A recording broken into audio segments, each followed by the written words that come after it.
Live. Because I know... And ta-da! We are live. Okay, I'm gonna start... dropping... Should we, Yeah, go ahead and start doing introductions. I'm just gonna start dropping the link around. I'm Mandy. This is going to be the first time this is going to be the last time you're going to hear me till the end of the session. Hey, I'm Armored Hunter, and this is going to be the one of two or three times you'll hear me. Should be 3. Should be 3. Hello. Hello, I am the Danny. I do the stream. I'm currently link bombing, and well, you'll hear me again later on in session.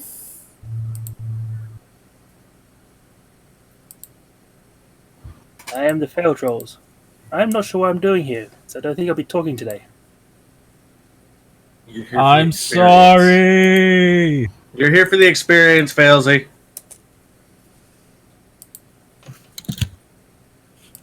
You're here to witness other people cry. Yeah. I can accept this. You're here in anticipation for your own. Although, at least from what Ash says, yours is probably going to be unlike the rest of ours. It's not my fault! No. I shall be the only one smiling in the room full of crying people. Maybe. Failsy is going to be the "this is fine" dog. Anyways, I am Mythosia. I am the one who goes first. Yeah. And also, hi everyone, I'm Ash, or Jim. I go by both. I say that every time, for some reason. And much like something I say every time, last time on the Scattered Realms, Session 37, our band of intrepid adventurers kept it... That's a hard word to pronounce, and I have to say it every week. You had one job. You're the one who made it. Shut up, I have a lot of jobs. Mm. I have a lot of jobs! Yeah. Yes, and you do them well. I'll continue.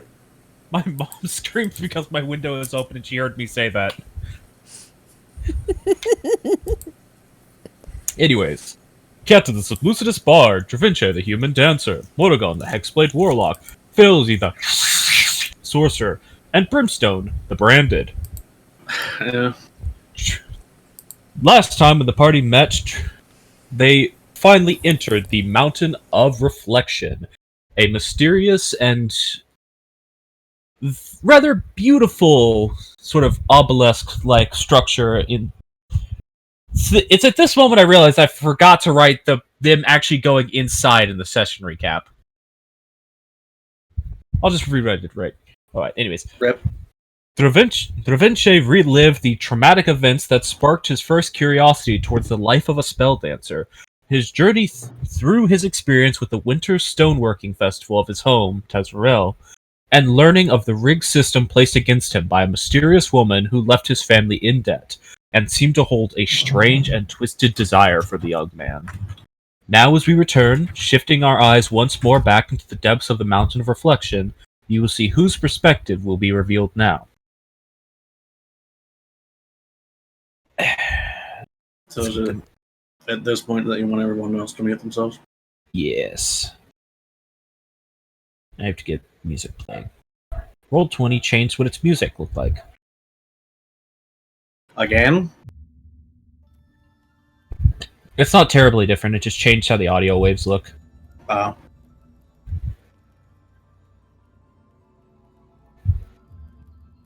Alright then.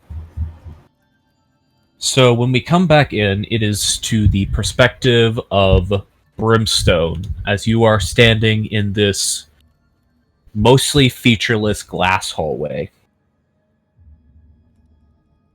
It's sort of just a almost carved, rounded path around you.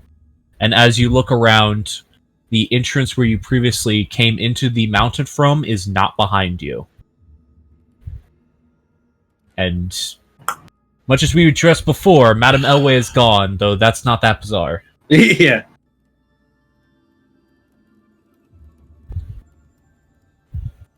Huh.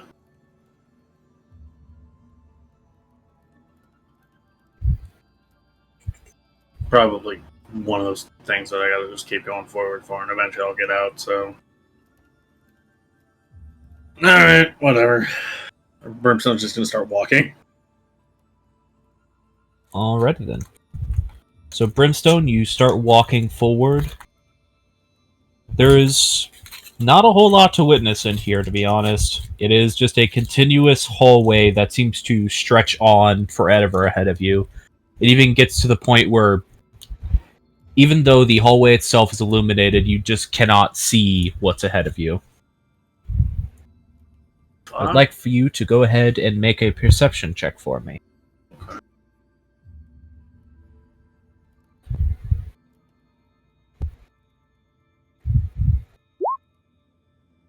Eight. Alright then. So, you continue forward for what feels like hours. And at this point, you're starting to wonder if you're even moving forward. Because it just feels like there's just a constant, ever-droning, ever-continuing just stretch in front of you that you never seem to make any distance towards. Okay.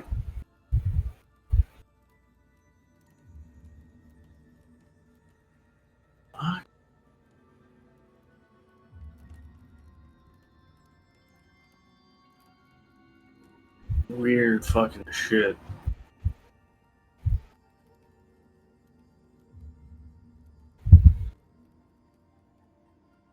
You do notice something, though.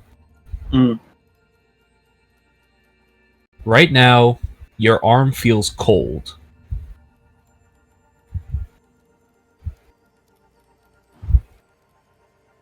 Oh, that's weird.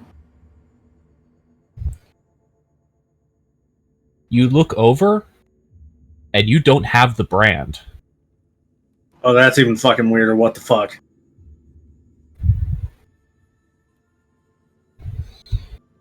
As you realize that, you look over, sort of at the wall where your arm was near, and you just see a flat surface. It was not there a moment ago.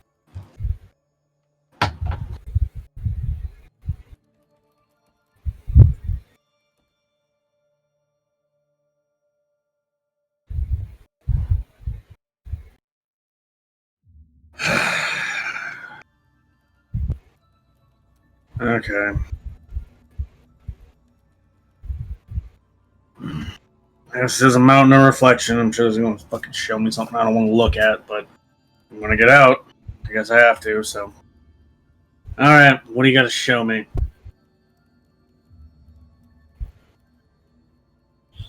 So you look into the surface? Yeah. Alright. As you look into the surface reflected before you, your perspective suddenly breaks and shifts.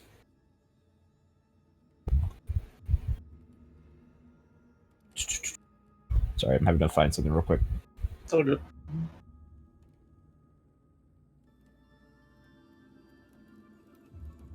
Alright. You look around you, and you're not exactly sure where you are. There just seems to be red landscape stretching out around you in all directions. Huh. It looks almost as if you're standing in like a desert mesa, but everything has this main red tint to it.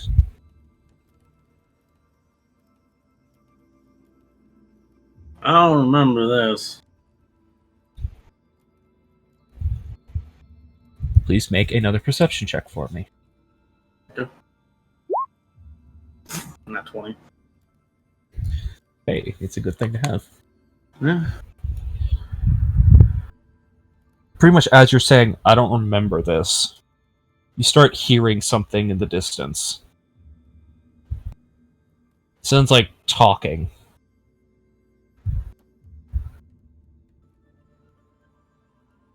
You, at your current position, you can't quite make out the words, even with a natural 20. Okay. But you do hear two voices, one feminine and one decidedly masculine speaking. Mm-hmm. Okay.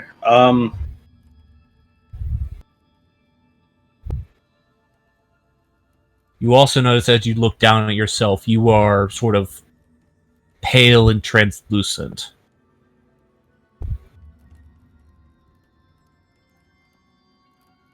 Almost like you're a ghost. Huh.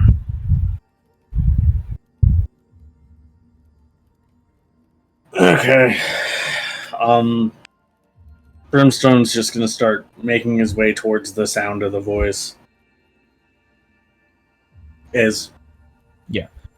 You start making your way closer, and as you are just listening in, getting closer and closer, by the point you get to within 70 or so feet from wherever these voices are coming from, you notice it seems to be coming out of a sort of plateau structure that has a crack in the side of it.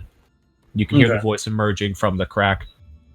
It's about the point where you get to the 70-foot mark where you just hear, "Now listen, Bliss. I understand that you are not one to make this thing, but I just don't give a fuck." A very familiar voice to you. Yeah. Brimstone just freezes and just...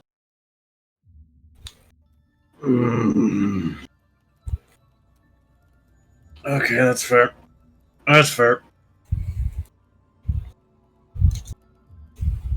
Keep going. More cautiously now. Of course. Just because You Brimstone doesn't know if he's actually there or not. Fair. You proceed forward and you get to the mouth of the cave, and you can still hear these two, or at least you still hear him speaking. Mm-hmm. "I need this made to some pretty specific, so you're gonna have to do it for me. I don't trust any of the other craftsmen to do it like you do. It's gotta be perfect for what I'm planning." Do you try to venture further in, or just listen from the outside? I haven't heard any response from the feminine voice yet, have I? No, but you did directly hear him call the feminine voice Bliss. Yeah. Yeah, it's more just... He's going to wait to try and hear a response, and if he can't make out the words, then he's going to get closer. You wait, and you're not hearing any response. Okay, then Brimstone will slip into the mouth and try to go forward. Alright. Doesn't take too long to reach the point inside this place where these voices are coming from. Pretty much you go in about 10 feet into this crack where it suddenly widens out. And as you poke your head into where it widens out, you could just see you're in some kind of workshop. You don't recognize the point of most of these things, though. You do notice a couple of implements that look similar to the tools that Failsy has been using on your recent cart trip. Kind of magic workshop bullshit. I don't know. But you do see, pretty much set off to the side where you were hearing the voices coming from, the back of your father. And just around the corners of his frame, you can see wings.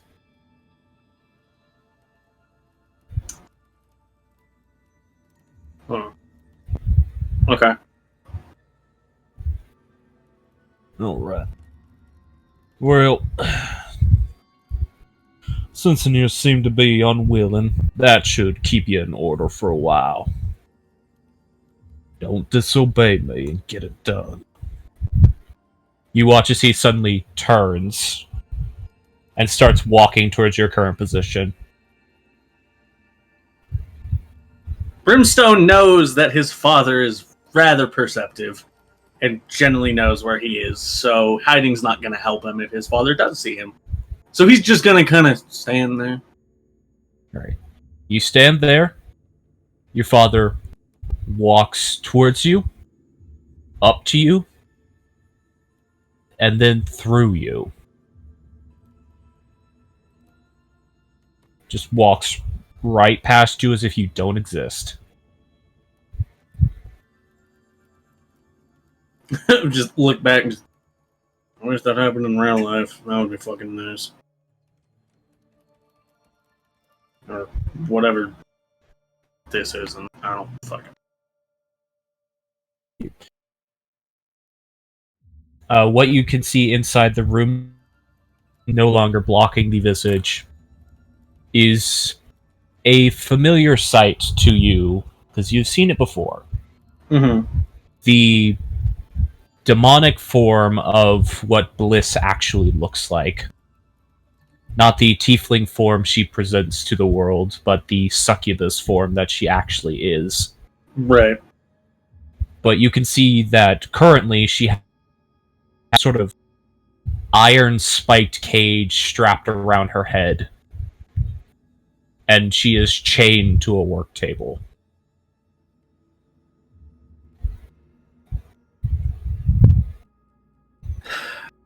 Well, I can't exactly say I'm fucking surprised about that.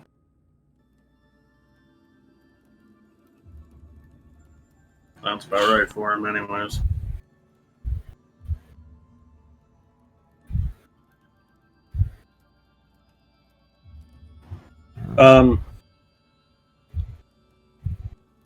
Is she working on anything at the moment, or just...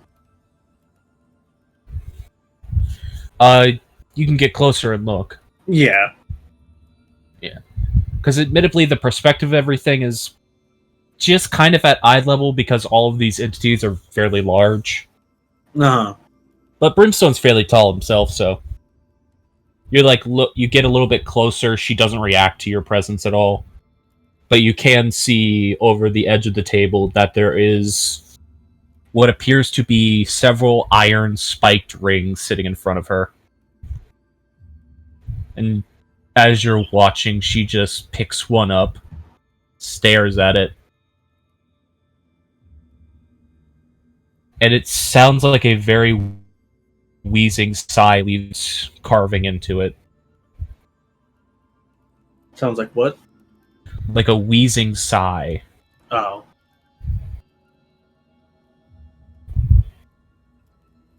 Huh.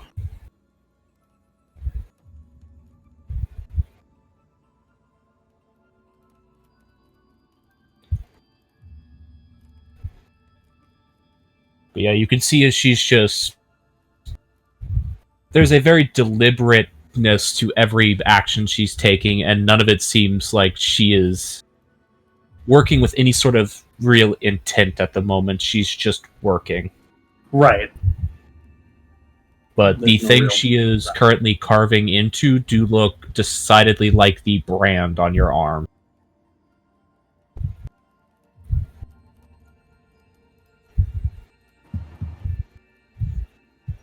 Hmm.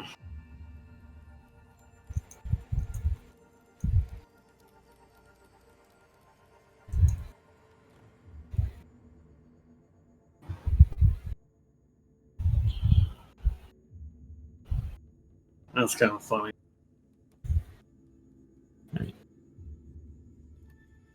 So what are you doing in this moment? What else is going on in here? Is it just Bliss, or are there other... In creatures? this workshop, well, you don't see any other like creatures similar to Bliss, like no other humanoid like creatures. Yeah, just in general, though. You sort of look around and there are like several small, like, you don't necessarily recognize them right off the bat, but there are definitely like several creatures inside of cages. And you can see sort of around those cages on the work tables they're sitting on, there are collected materials that are clearly being harvested out of whatever's inside there. Like, you do see, like, very notably because you had to recently deal with these. One of the cages has sort of like this very thin but very so mesh around it, and you small hell wasp inside, and their collective stingers that have been harvested are all laid out on the table very carefully.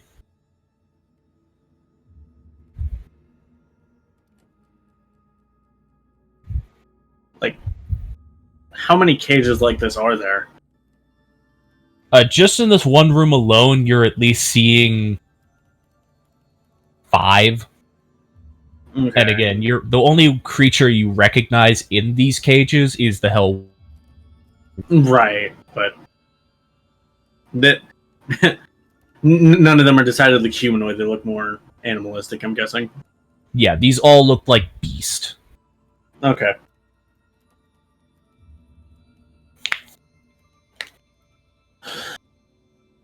Well, efficient, I'll give him that. Yeah. Guess that's where I get it from.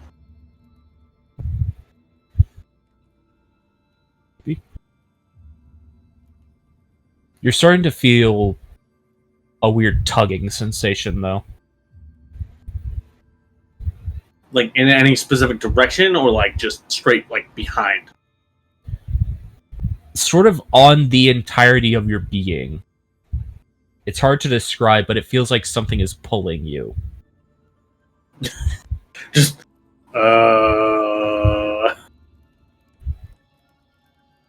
If you actually try to like face where the direction seems to be pulling you towards, it is actually pulling you towards Bliss. just try to figure that out, and then, okay, I guess, just head. He would have probably walked closer to the cages, so he would just walk back. All right.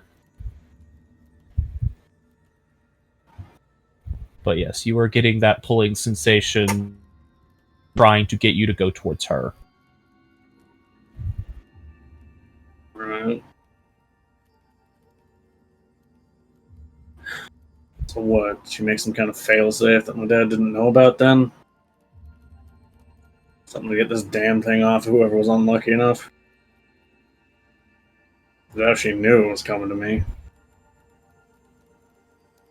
Well, I'm sure she probably knew what it was when she saw it on my arm.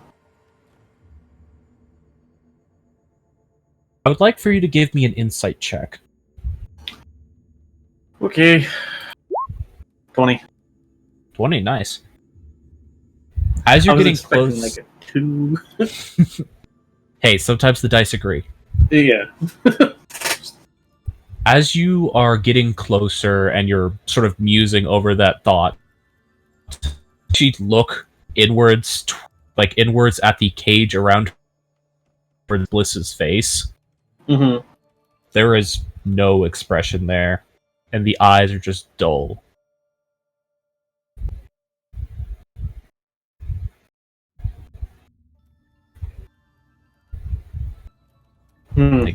You're not even sure if she's awake or conscious. It looks like she's just going through motions and isn't even aware of what's around her.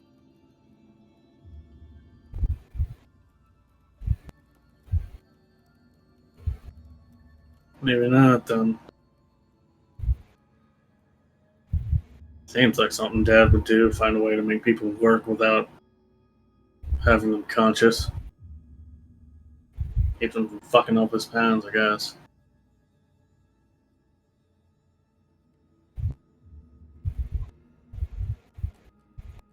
You are still feeling that tug. Still towards Bliss? Yes. Just like at the just what the okay, keep walking towards her. Alright. At this point, you're standing next to Yeah. her and you're still motion. So what? You're still feeling that, motion around you. That, push forward. At this point, it's less of a pull and more something pushing at your back towards her.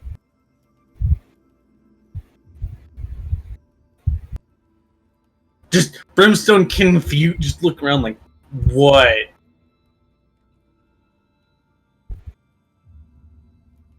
You get no response other than the distant feeling.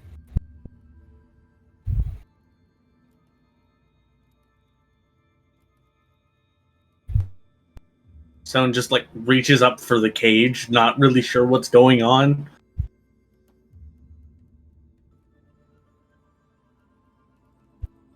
Up for the cage, you said? Yeah, like towards her head. All right. Not really sure what's going on. Just okay. The moment you touch her, everything fades away and you're standing at a different location. A much more familiar, though distant location that you know.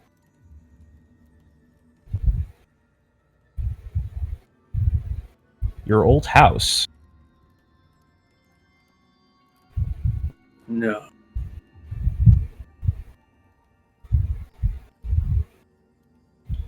Just looks up, just not in any real direction, but there's just this malevolent look of just, you're not about to show me what the fuck I think you're going to, are you? You get no response. Well, you realize that in your current position, you've just stepped through the threshold of the house like you had arrived home. And you look down, and you are physical. Oh, son of a bitch. Okay. Still, Okay. without the brand, and much younger than you currently are.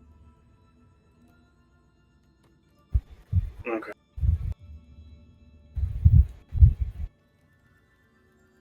Okay.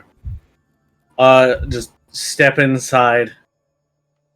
You're already inside the threshold. Yeah, just like stepping further into the house.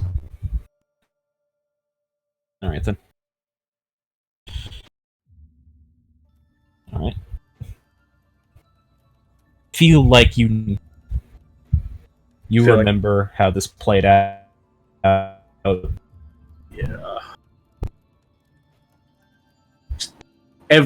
Every step is a little harder.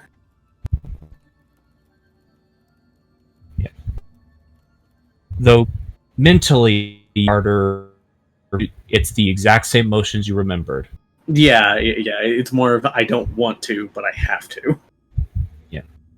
So you step forward. It's a bit odd. You're used to being greeted whenever you come inside. But sometimes you're not. It's up in the air of whether or not she's off doing something.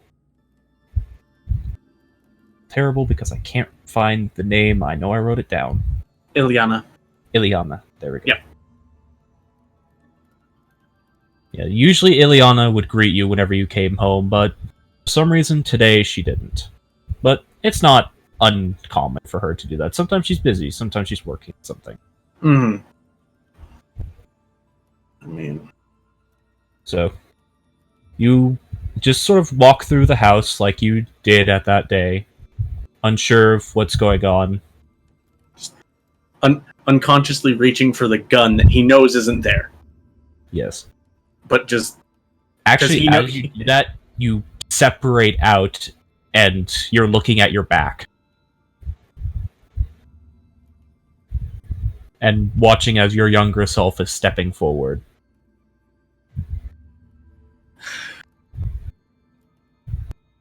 yeah, I can't do anything to change how this plays out. Alright, fine. Just hand up goes, just follow. Do you try to re-merge or watch from this third perspective?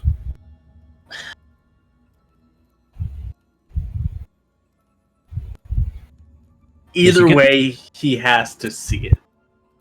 Of course. But anyway, as you were saying, I was just going to say, because you get the feeling you can stay in this third perspective. Nothing is stopping you. It was just Right. the moment you physically, did something that was not part of this memory, you separated out from yourself. Mm-hmm.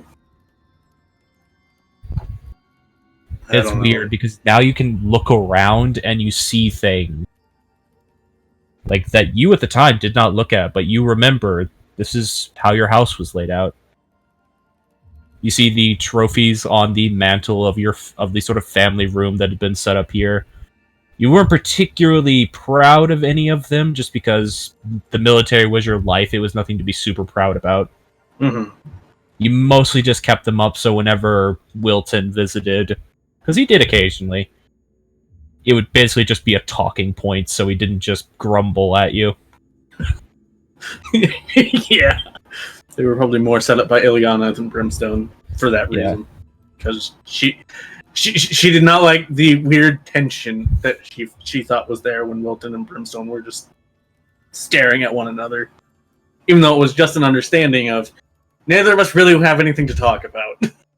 Yeah, she always thought you guys hated each other, but in actuality, you were just completely chill with each other. Yeah, it was more of a respect thing of I don't want to waste your time, and I'm sure you don't want to waste mine. So, Plus, also, she was proud of your military yes, and particularly care, because to your perspective, you were just doing a job.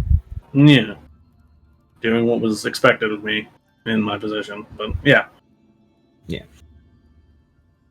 But in this third perspective, as you watching yourself trudge forward into the house and towards more where the kitchen area is, typically where Ileana would have been if she didn't greet you, Mm-hmm. you hear a all too familiar crash sound from the upstairs of your home. The sound of a bookcase being knocked over.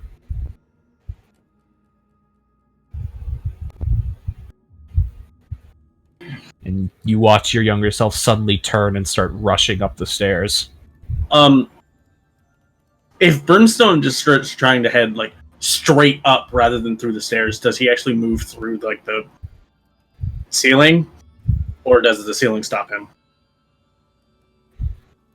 From your current perspective, you are essentially a ghost, so you just pass up through the floor.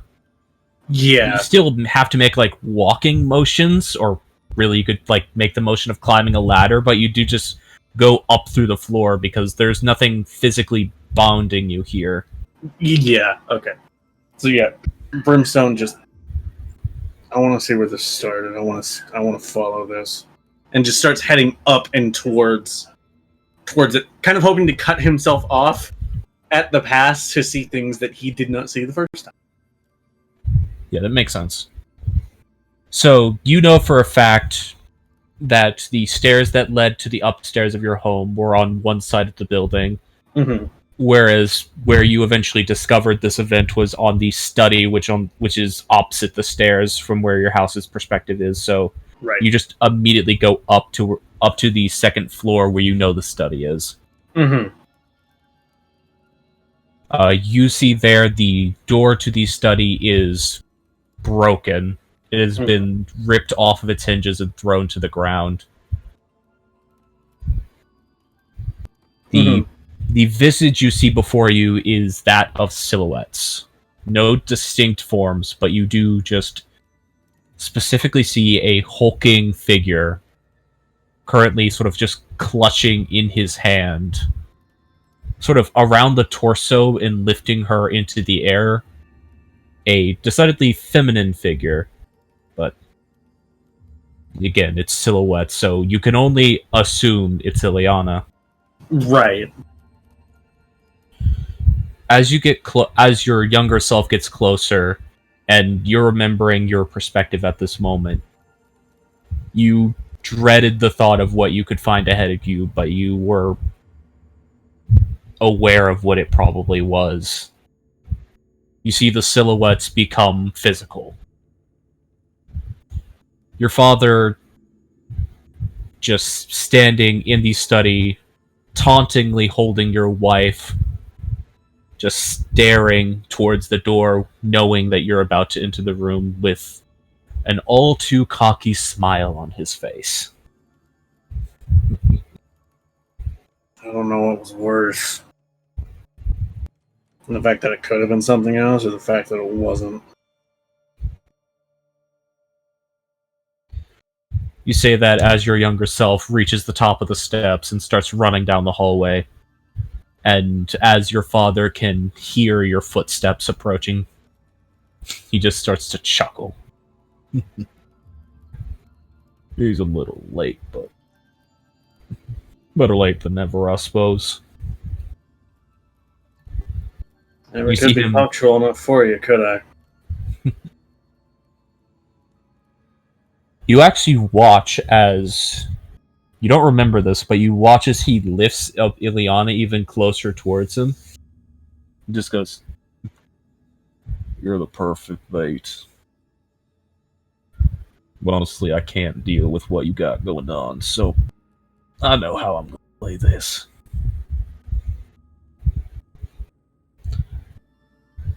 For what?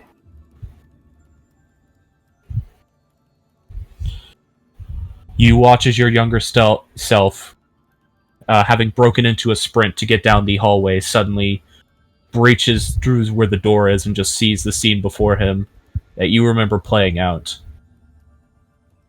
You see your father, who has your wife just clasped in one hand, her comparatively tiny frame to him just Yeah. almost eclipsed entirely.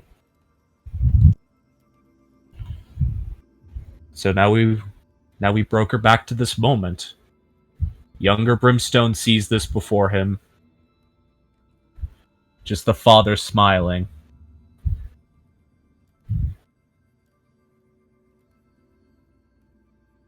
Again? Really?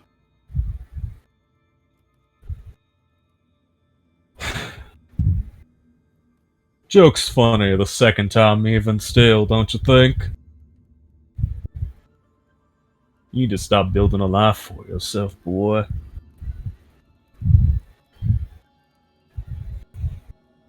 You need to stop trying.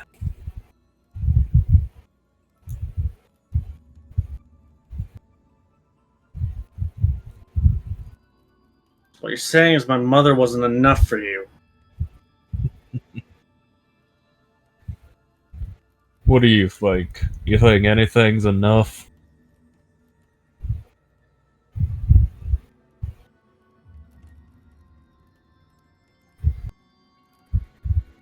Think you're allowed to have anything?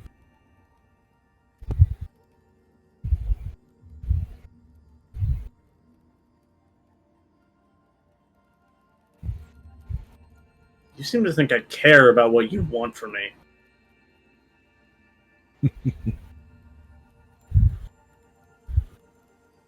There you go, thinking you ever have a choice. You can see Ileana trying to struggle to get out of his grasp, but she just can't. Yeah, just Brimstone's eyes keep flicking back between the two of them.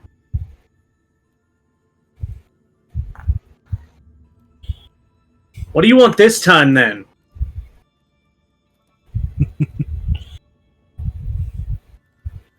I think that's pretty obvious, boy.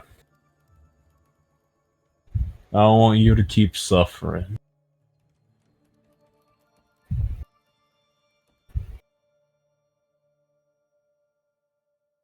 Don't you have other people to torture? None of them are as fun. As he says that, you hear a almost creaking sound as he starts to close his hand.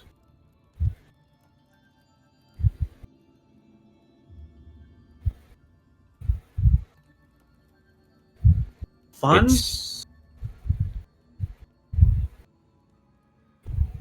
Yeah. Don't you know what fun is, boy? Don't you know what the word means? Oh, I guess maybe you don't, because I never played with you when you were a littlin'. Oh, well. I thought you didn't exist Well, until you but I made was... yourself a parent. It was always fun to play Boogeyman for you.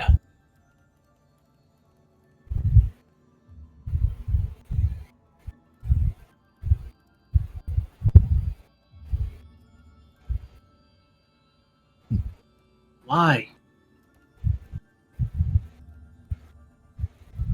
Because, kid, I need you to suffer.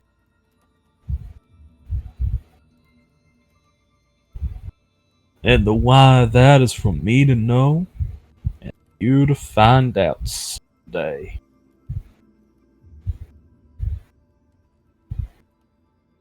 This next moment sort of plays out in slow motion as you remember it. Just that Yeah. heart-stopping moment as Ileana started to scream, but it was immediately cut off as he closed his hand and she was torn in half. Yeah, the spirit of Brimstone closes his eyes for a moment and just Even if you close your eyes, you still hear the sound. yeah, just mentally bracing himself for the sound that haunts his dreams. And there's just a thump that follows. And then the sound of your younger self dropping to his knees. Then your father's voice. Now, I thought, second verse, same as the first. So, much as I did last time, let's see if you survive this time too. And you just remember, as much as he did with when he killed your mother, he proceeded to essentially beat you to death to see if you'd come back. Mm-hmm. He was considerably more vicious this time, Mm-hmm. even going so far as to rip your arm off. That's part of his play, as he called it. The memory here becomes fuzzy. Honestly, even in this moment, you can't distinctly remember everything that happened because the pain was so overwhelming that your mind was just shutting itself down to deal with it. And also the multiple concussions. The multiple concussions did not help.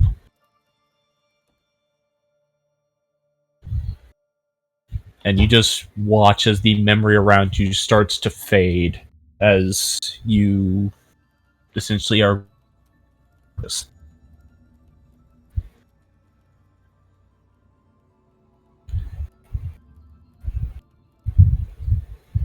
But you know for a fact you were out at this point, but the memory doesn't go away.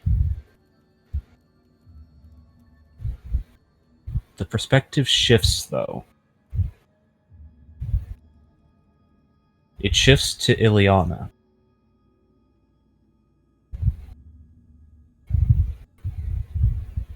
You can just hear just her trying to draw breath. She's not dead as she's lying there on the floor watching this happen to you.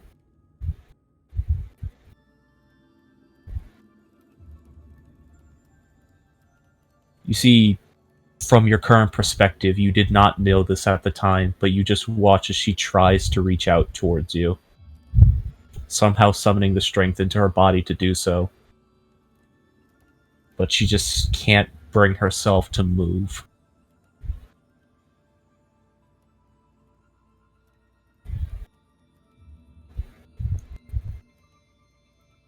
You just vaguely start hearing her whispering something.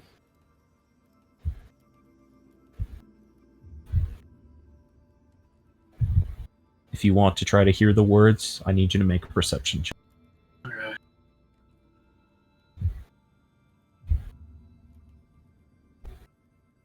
Come on. Give Roll20 some time, it's a little slow. Maybe click it 3 or 4 times. Okay, there we go. 17. Yeah, I clicked it twice, so another one might pop up. But yeah, 17. Alright. And 18. Alright. From your sort of ghostly perspective, you have to sort of kneel down to be able to hear what she's saying. And What languages does Brimstone know? Common and Infernal, that's it. Alright then. You hear her speak in a language that nowadays brings an ache to your head. This language. And even though you yourself do not know the language, you can feel the intent. Just a desperate call for someone to help.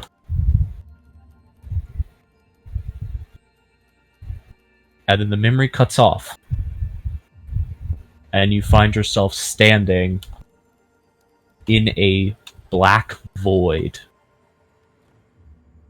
Your third perspective still on Ileana, but she too, now whole again, is just standing looking around herself.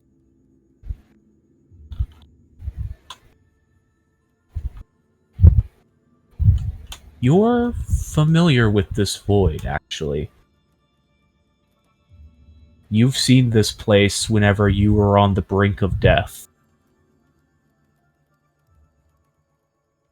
Though what you see next is something you've never witnessed before. As a robed entity, lacking any features under the robe, just almost in of itself just a cloak, steps out of the darkness. It lifts up one hand, and you see an hourglass form and just from the ether around it. The top well of the hourglass is not quite empty, but you see the actual glass of its surface cracked and falling apart.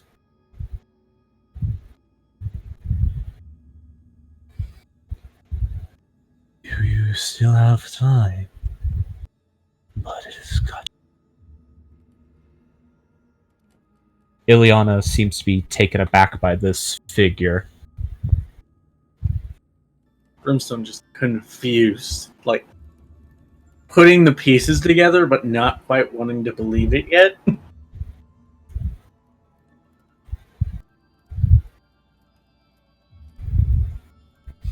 Codes.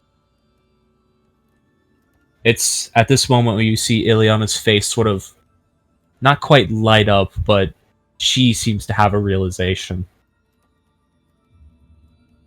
Yes. Yes, I did call.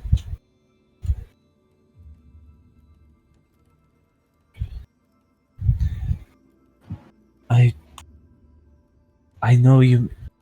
Oh, wait. What? Sorry, someone walked in. Oh. Because people never know when to knock. Alright, sorry. But yes, I know you make deals. Please. You see the cloak of the figure, just sort of its head tilt. It seems to be waiting. I want to stop him. I want to stop all the hurt he causes. Please give me a chance. If I have to give all the time I have left, please give me a chance. You see the cloak's head slowly tilt to the other side. Before it rights itself, and then nods. All of the sand suddenly flushes out of the hourglass from the top well and the bottom well. The glass itself, sand fills the cracks. But when it is left, there is no sand left in the hourglass. It starts to bend in new form. You will have no memory. Broken, but with purpose.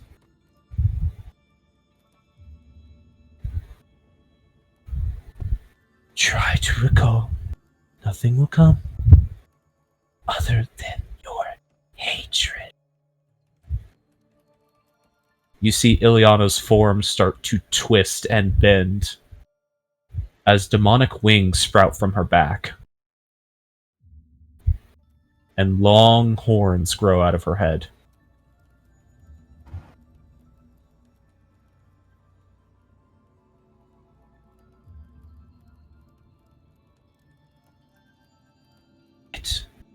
Your time is up.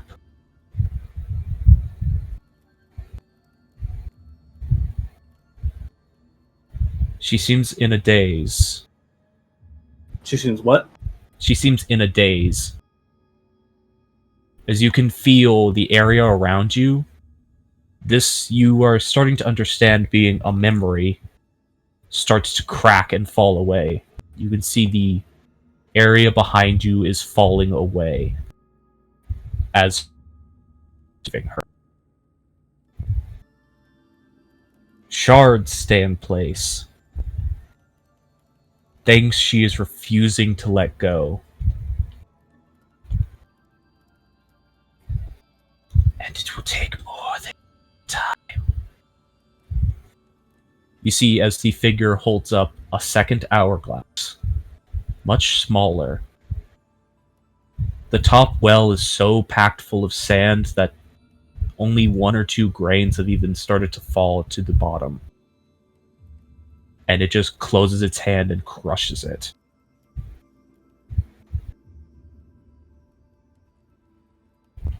Use it well.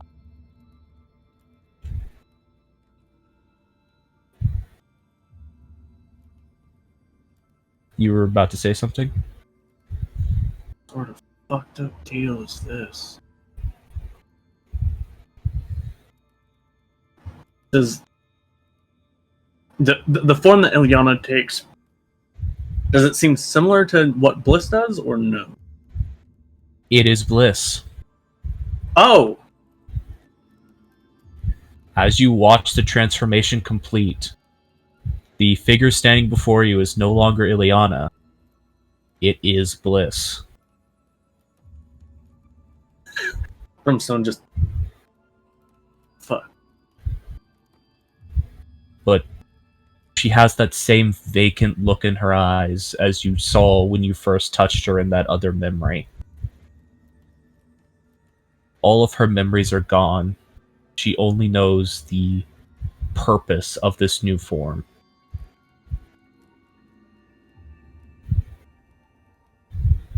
But the robed figure steps forward towards her and very gently places a bone hand on her cheek. And her eyes refocus.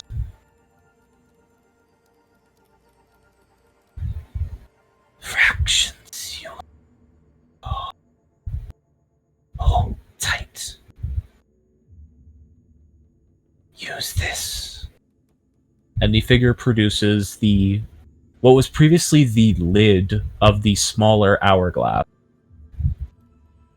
The sort of metal rim that was around the top of it. But it warps. It grows thicker and spikes grow out of it. It takes on a very familiar appearance to you. The brand. Save him. Then, for a purpose. The memory falls away, and you're suddenly standing in the hallway once more.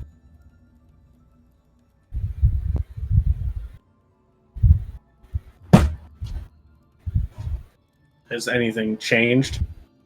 The flat surface you previously looked into is not in front of you anymore. The end of the hallway which you had been walking away from, and you again.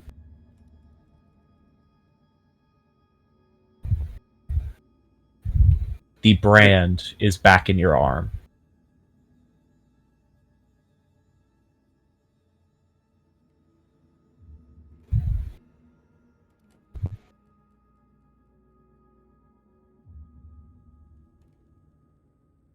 So There's still no entrance behind me then? No, it's almost as if you're standing back at the beginning of the hallway.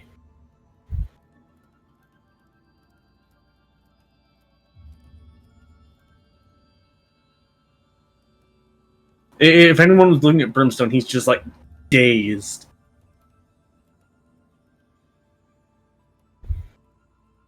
And then you just hear it all around you. Perspective!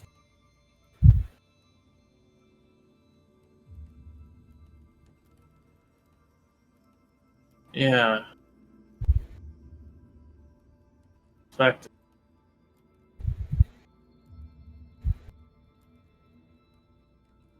Lost? Confused? Hurt?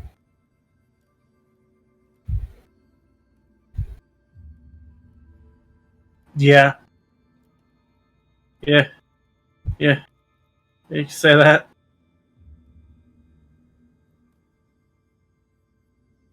Heal? Mend? Recover?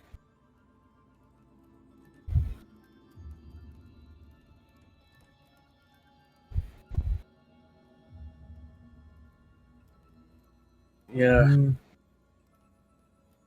No. Heal? No. Mend? No. Recover? No. Revenge?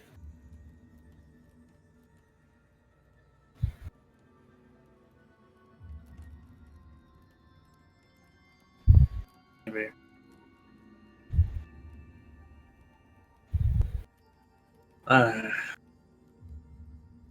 Love? Lost? Recover? Perspective? Just looking around for anything that indicates a voice and not finding anything. Yeah, it just seems to be coming out of the wall. Strange little big thing, but you make a fair point. Yeah. Yeah. Holy shit.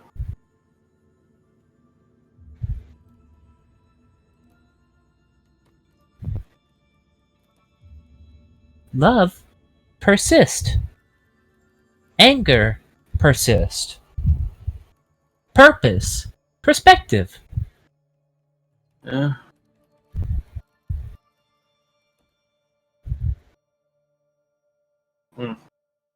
Grimstone's just going to continue walking forward. Just not explicitly asking, do you have more to show me, but just assuming it does. You do get the No, very... yeah. You do get feeling of there's probably more. Oh, okay. Alright. We can do this. Oh, fuck. Okay. Though what you see now is as you're walking forward, the walls themselves become flat and reflective. They do not become another mirror like what you looked into before, but just all around you you see reflected memories. You just see perspectives of other individuals hurt by your father.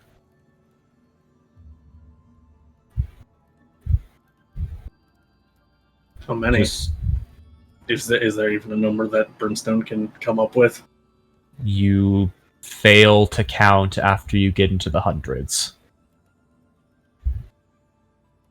The hundreds of hundreds. The thousands.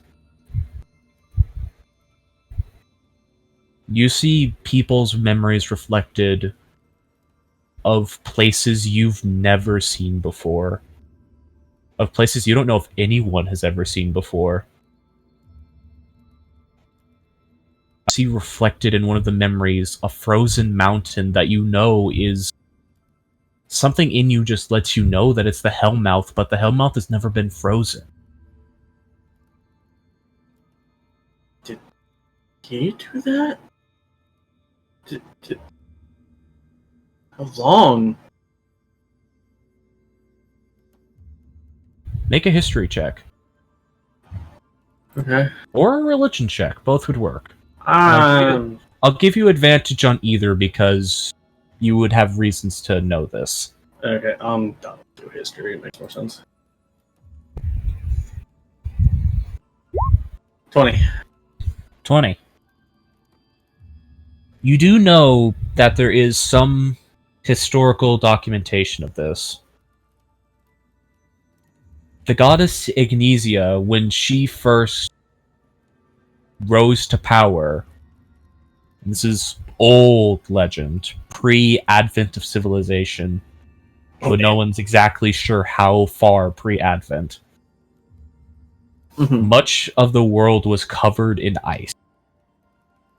And she brought fire to the world by opening the hell mouth and creating the sun from the being from the fire she took from within it.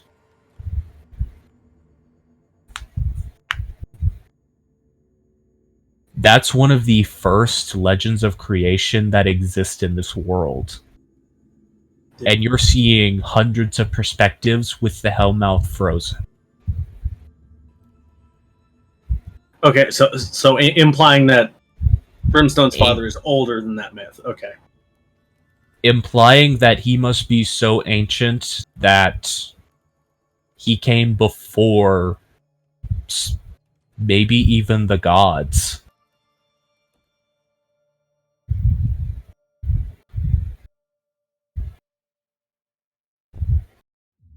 Why?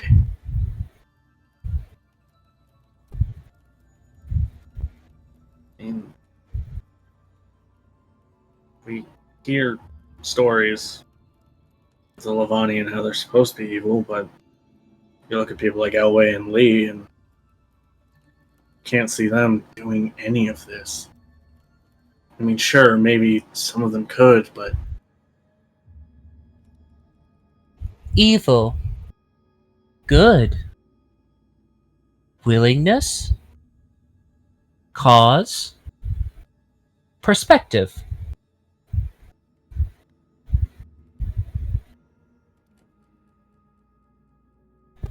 now you're starting to make less sense to me. I was never good at philosophical shit. Probably why I became a soldier. You see a end to the hallway ahead of you.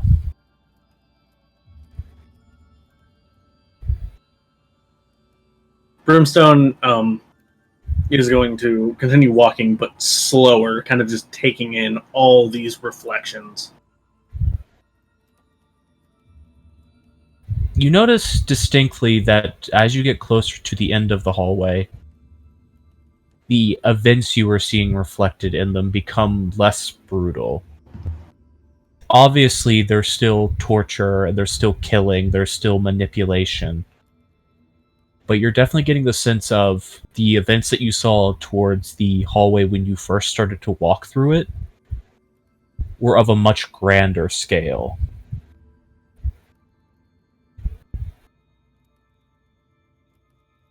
And as you are getting towards the end of the hallway, you just, in the surface before you, a reflective, mirrored doorway. You just see the perspective of clawed hands reaching out and picking up a golden rod off the ground with a ruby on the top. I don't know what that is, but that's not good. I'm assuming the clawed hands look close enough to how Brimstone's fathers do.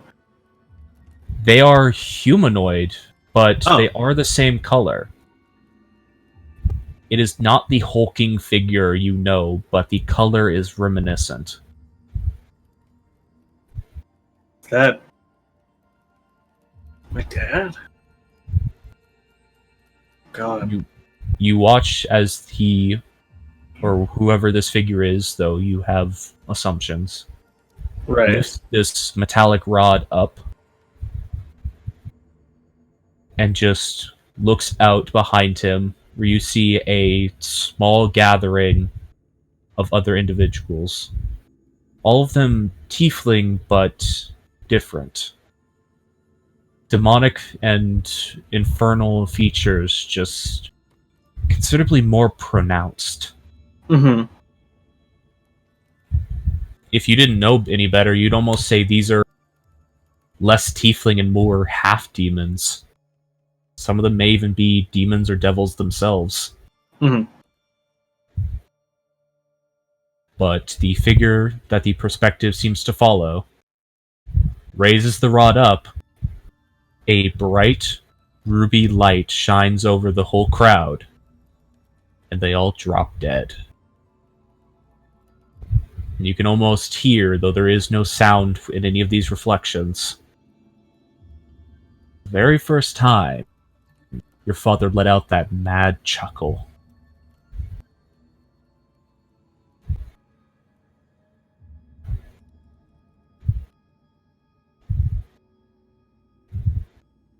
A door handle appears on this door, and the visages all around you fade away back to the normal glass hallway. I don't know if that's in numbers of what's to come or what already happened. Based on what you saw, everything you just witnessed was going further and further back. Oh, okay.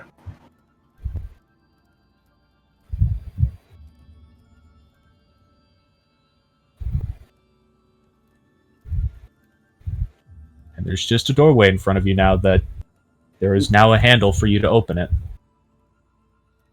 Brimstone opens the door. Alright. You open the door and find yourself in a large spherical room. A center platform before you with stepping stones leading up to it. Mm-hmm. And floating on that center platform is a small glass. A small what? Broken hourglass.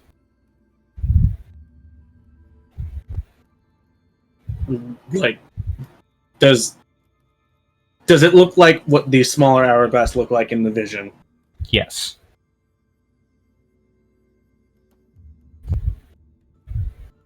Okay. Brimstone slowly approaches.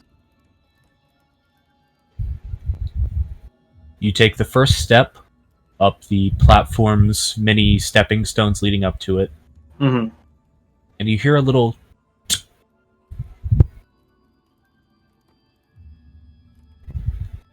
and you watch as, with each step you take, however slow they might be, pieces of that hourglass start to knit themselves back together.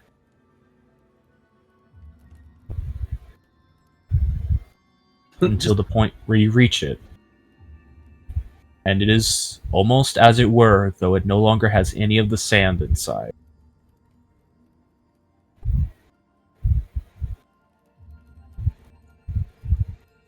Very gently picks it up.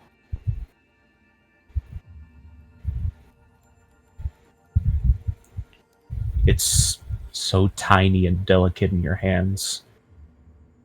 It's only about 8 inches tall. Oh, wow. That's still a lot bigger than I thought it was. I mean, the hourglass you saw whenever Ileana was standing there was about 2 foot tall. Okay. Gotcha. Okay. Huh. And as you reach the very top rung, you just hear a very gentle, like several tiny tinkling sounds. Just look at it. There are about 10 grains of sand that shift as you move it, still in the bottom well of the hourglass.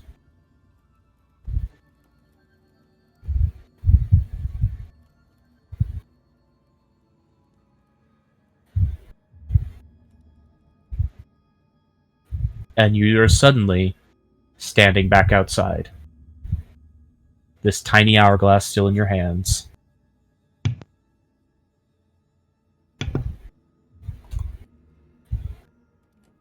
You see Jervinche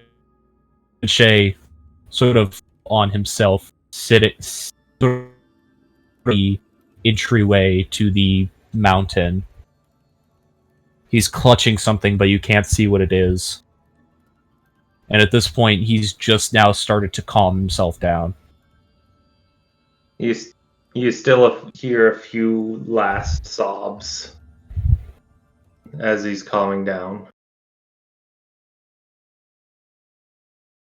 Brimstone's just gonna kneel down next to Grimace and just... You alright?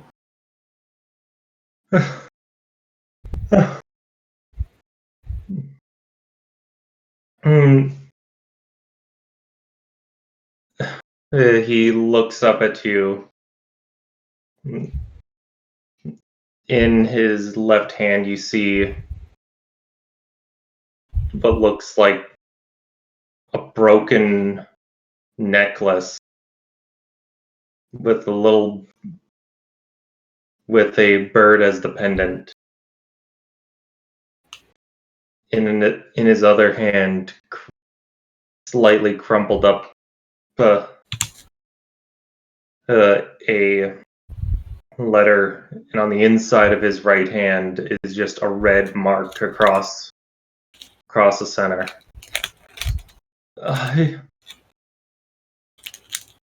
I saw something I didn't want to ever see again.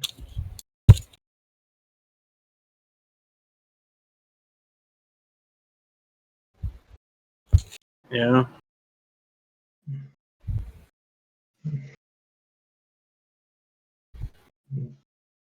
It looks back to the bird.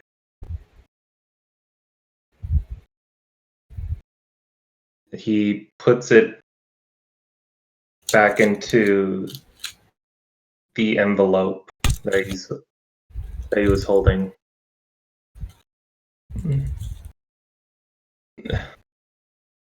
I should be fine. You mind helping me up?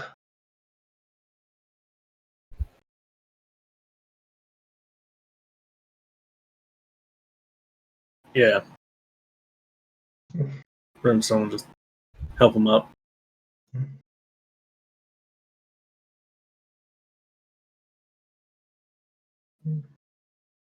Yeah. It's not too hard to do. You just lift him up, and Jervinche, you would also notice, because the hand that is not helping you up, he has this tiny hourglass held in. So you got something from the mountain too. Yeah.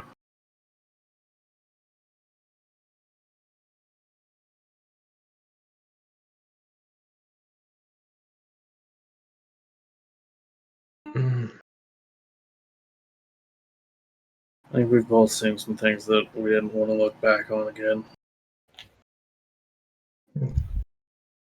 Da Vinci just kind of has a 1,000-yard stare out into the sands. Yeah.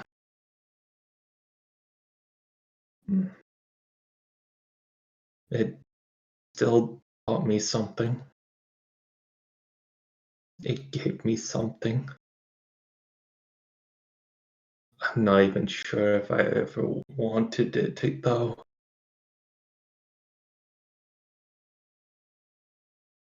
Yeah. I don't know. But this is me as Myth asking. I don't believe Da Vinci's ever mentioned what his family did. Da Vinci has been very secretive about his family. Okay. So I think Morrigan's the only one who knows, and she doesn't even know a name. Right. Okay. I will say, though, Brimstone is also from Tezverel. You've seen him make jewelry, though, because he's worked on it in the cart before, or like with you guys Mhm. around him. So you Okay. get the Brimstone would at least probably be aware that Dravinche is probably from a craftsman's family. Let me guess, that necklace was one of your first pieces, huh? Not my first. It was my entry. My entry into the festival.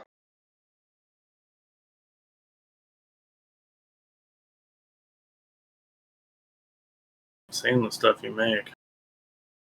Why didn't you win?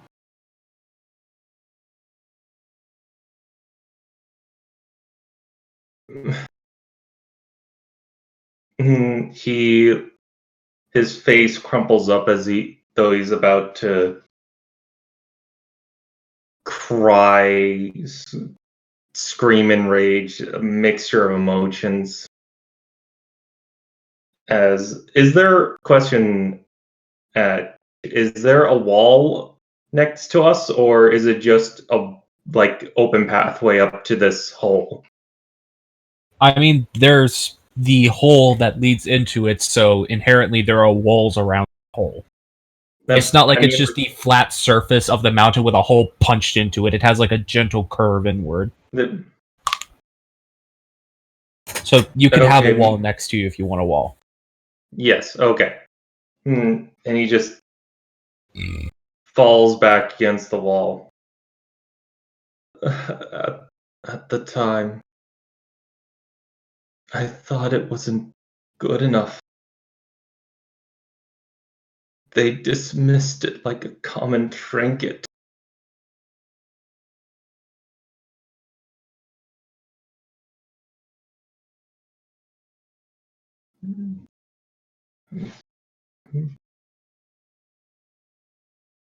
Brimstone, you're from Tezrel. Have you heard of Lady Karma? Make a history check. Okay.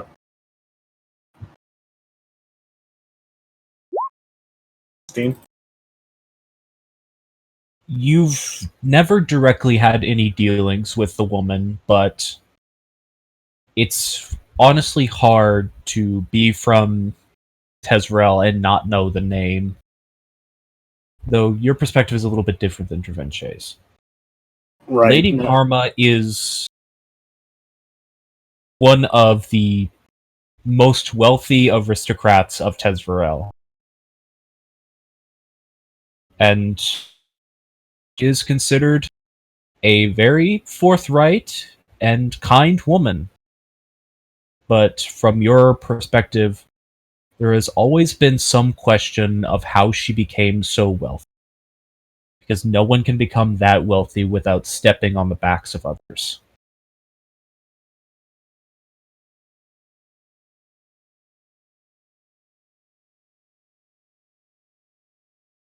Yeah, I've heard of her. I ain't never trusted her, though. Nor should you. She ruined my life.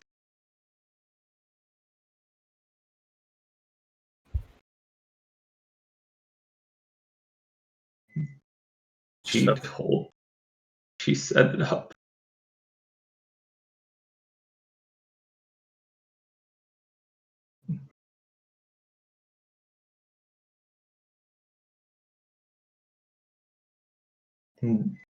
Sorry, I need to step away just for a second. Okay. Alright. Emotional break.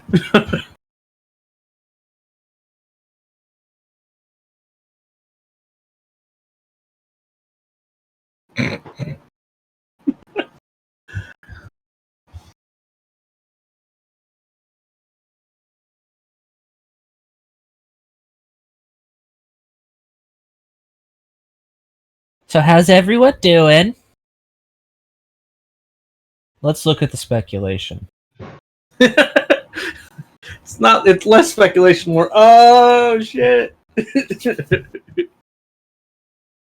I still afterwards though just to see what you guys are talking about because I don't look at the game chat at all. Oh, I know. while I'm I know. doing this. I know.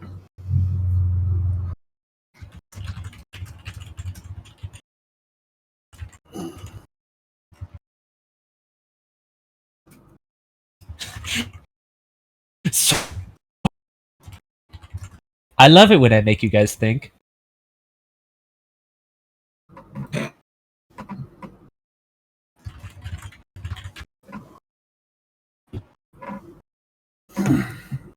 So how's it feel to be vindicated about Bliss? Who, me? All of you. Yeah, most of us had that prediction. I mean, if there was a baby and there's only that much sand, that means it's kind of dead. That's all I said it had. I'm back. Sorry about that. All good. Muting myself again.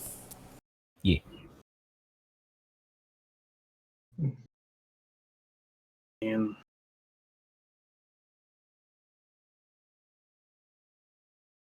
yeah. I imagine she's done that to a lot of young people.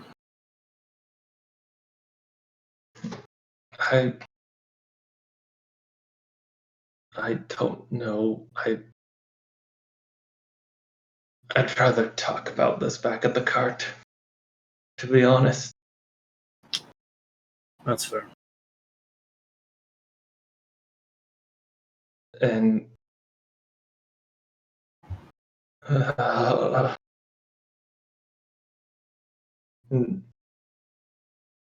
takes a moment just to try to recompose himself. And what about that hourglass? Why would it give it to you?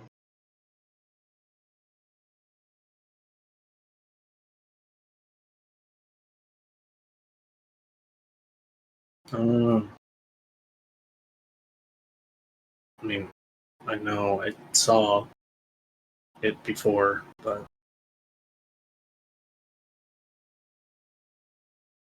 I don't know.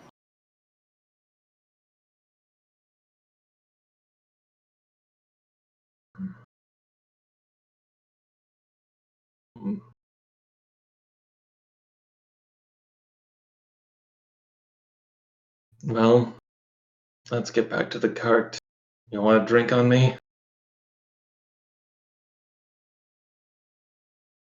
Yeah. And that is where we will take break.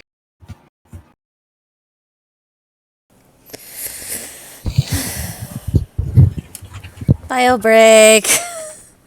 After this, you.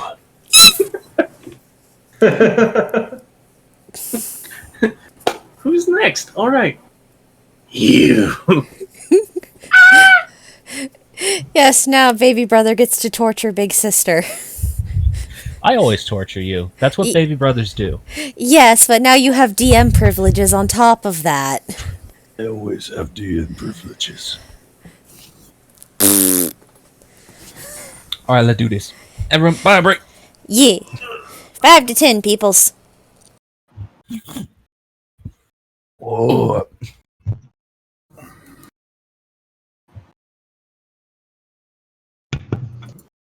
Gonna go get a burger.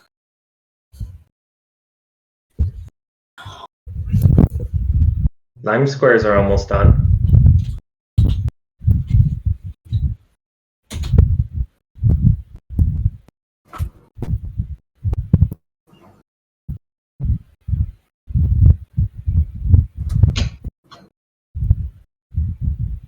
So, anybody who watches the... Hello?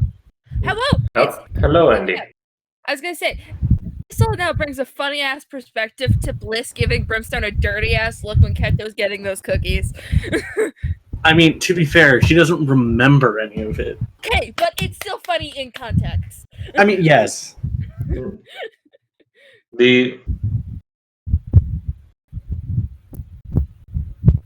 What I find funny is that technically Brimstone got to sleep with his wife again. Yeah. His want for candy led to us finding the shop. Yeah. Session 0. Want to sit around with Brimstone and like look at guns. She's like, I'm gonna drop 100 some gold on candy alone.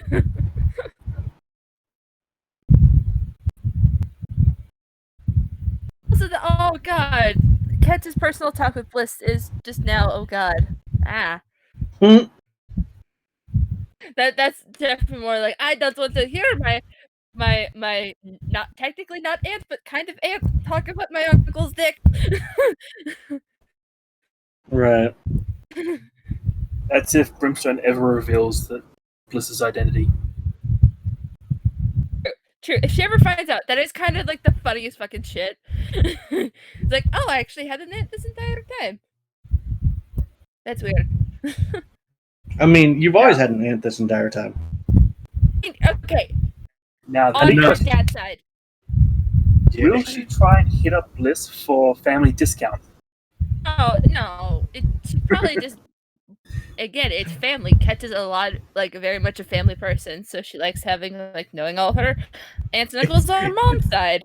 It's also the point of Brimstone knows she doesn't remember, Yeah. and he's not gonna force it upon her. Just if she were to ever remember, then Yeah. it's because Ket had a conversation a long time ago with Brimstone about his wife asking about her and what she was like. Because she was honestly curious, because it's part of why Brimstone is kind of sad all the time. So that just now, with his dad, I'm terrified now to, if he ever finds out that, hey, Brimstone's kind of happy again, let's just take the tiny child and kill her. You assume that he would kill her. Either kill her right in front of Brimstone, or, torture her till her mind breaks and then kill her.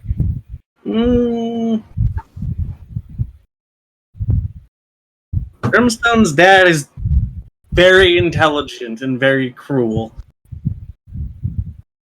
It'd be either Bliss or Keta that's going to be targeted then. Okay. I would picture it would be. Actually, no, they're both good options. Yeah. Actually, no. Would Brimstone's dad even know if Bliss is? Probably. Yeah, he could also probably see that Brimstone's happy around Bliss. Happy is one thing. If he knew that, Donna was Bliss. yeah, then that just makes the pot even sweeter for him. Get it the first time, get it the second time. Like, I can totally see him having the exact same thing play out play by play, just to make it sting more. Maybe.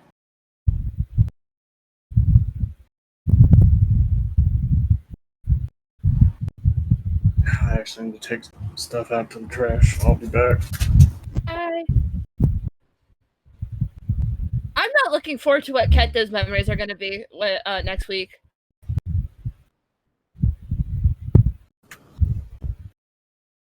We already know Failsies might be monicumly happy, and then Keta's is like, maybe.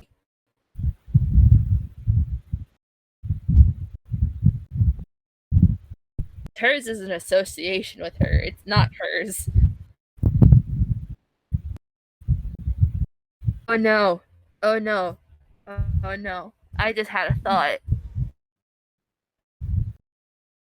What if since it's technically someone in association with her, what if she experiences Lee's memories that he can't remember? Yay, more trauma. Possibly. But what I would love to happen is all of this, oh no, oh no, oh no, oh no, what's going to happen? Is it going to be this trauma, that trauma, so on and so forth, and then it turns out to be a happy memory?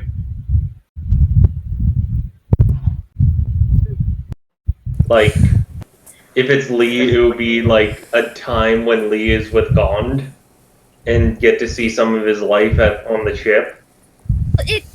My thought is it's supposed to give Ket a perspective. So I mean, my first initial thought is like, if it's giving Ket a perspective, it's probably going to be from himself.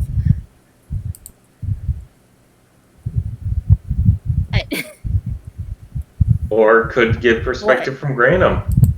Or Granum. I'm back. I mean, but the fact that if it was Lee and it was the things that he can't remember, but Keta now knows them, would be like the most heartbreaking fucking thing.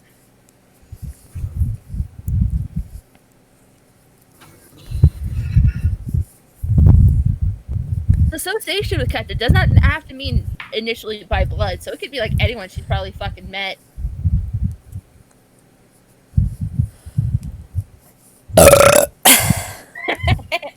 Nice one. Boom. Mine aren't as impressive as Ash's, but... Oh, And what I- if it's too... Oh, sorry. I just had a thought. That she got perspective on. I don't know. I'm just fucking throwing darts at the wall. And I picture that all those darts will miss the target, as I shall pull something out of left field. Yeah, definitely. Are we still waiting on someone? Myth. Action myth. Okay, I'll be right back then. I gotta grab a thing from across the room. What would be even kind of like weirder is if Keta gets perspective on anyone in the party. So she suddenly experiences one of Da Vinci's memories, just like, why am I even doing here? Why do I have a penis? Of course, that's the thing you fixate on. Okay, Okay, listen. that thing. Yes. It seems like he'd be a bit of a man whore. Only when it only when it presents a good time.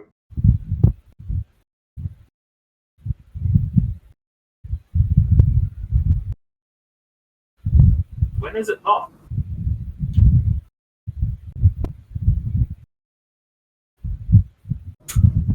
God, wow. Out of like the if Keta got perspective on anyone in the party, Madame Elway. That might be the most interesting out of them all. I thought it'd be interesting to see if like a different way Ash could have gone through this is if we experience other people's memories. Oh, if As we all ghosts. got So this was yeah. kind of twins. One person plays the younger version of themselves, reliving their memory, while someone watches their memory. Some Keta's memories are happy. During like anytime she had to watch her mom leave. Well, part of it is also like what happened. What happened with Da Vinci and Brimstone? That there's parts of those stories that they would keep secret, or not at least openly talk about amongst everyone.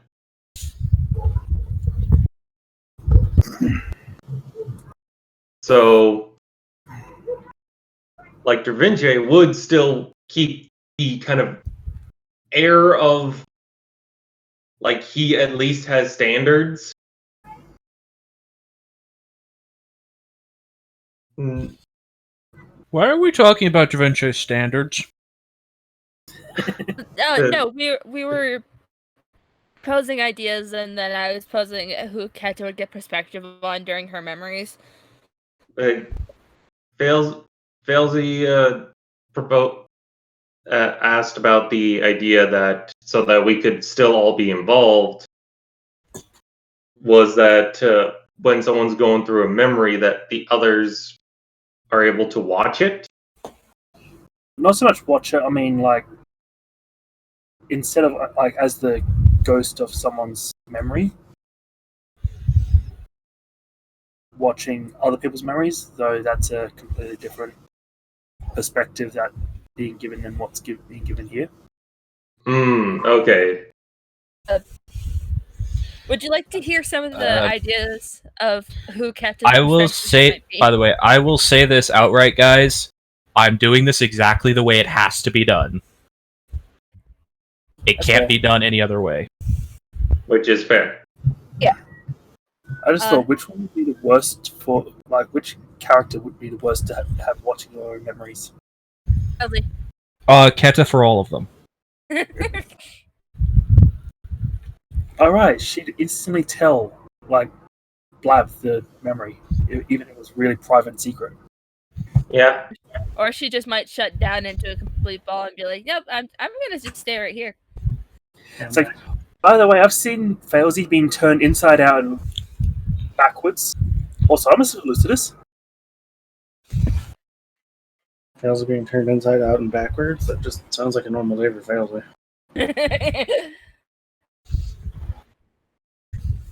All the weird magic shit she does, that really wouldn't surprise Brimstone. Yes, but like 10-year-old Failsy being turned inside out and backward.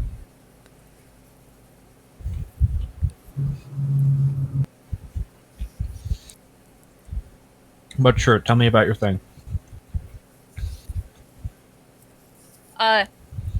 We were just positing who would be the person Keta would get perspective on. Just the first general thought is probably himself, because again, it's in association with Keta. It's not like anyone related to Keta. I suggested that it would be bad if Keta got to see Lee's perspective on Lee. Doesn't remember.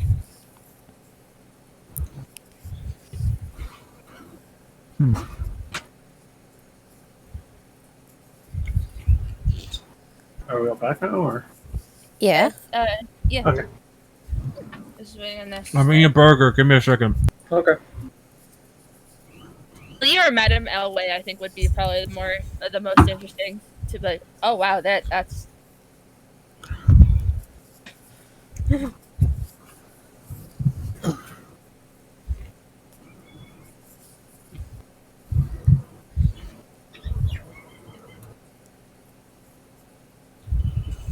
Not.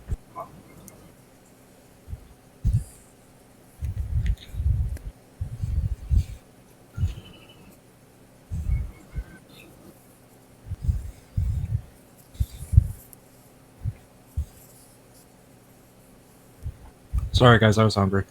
No worries. No worries.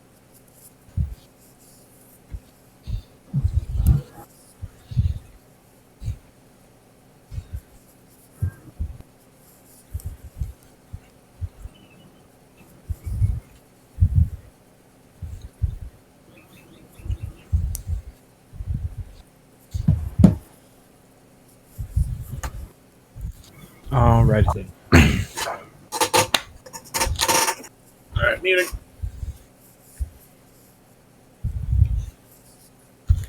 Alright, so we're just gonna pick right back up with the perspective of Morrigan.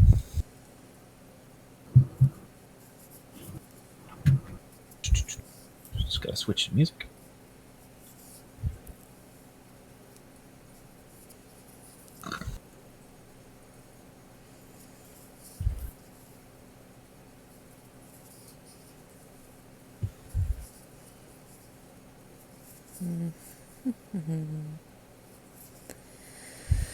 Why isn't it playing?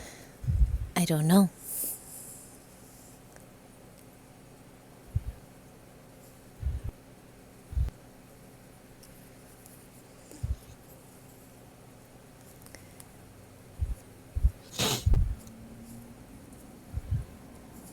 Well, 20, don't you do a fuck now. Gonna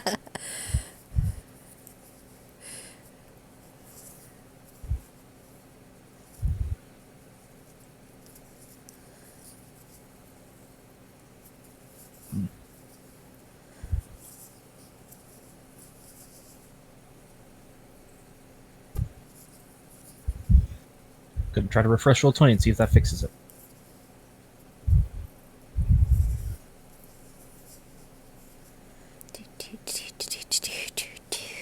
I'm sorry. I know. It's being fucky.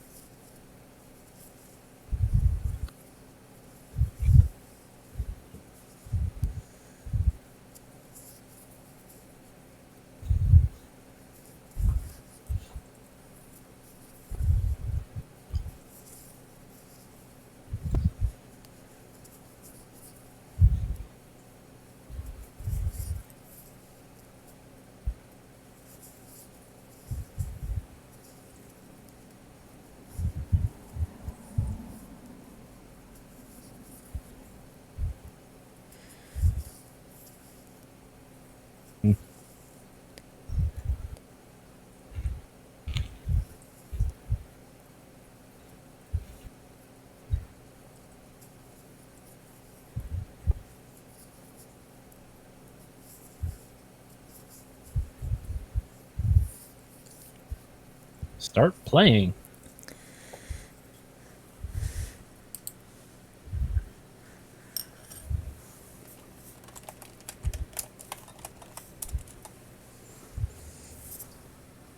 Oh, I hear music.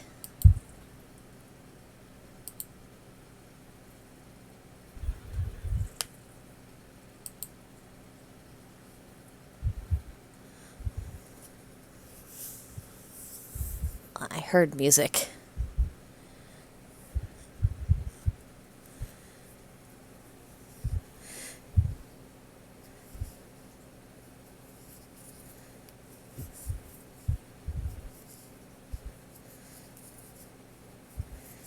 Is anyone else hearing it at all? I heard it for a second and then it stopped. Give me your ramp out. Yeah, it's not playing on my screen.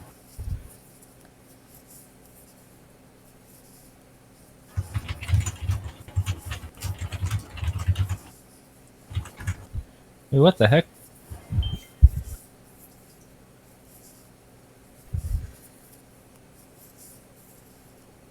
Roll 20, where is all of my audio?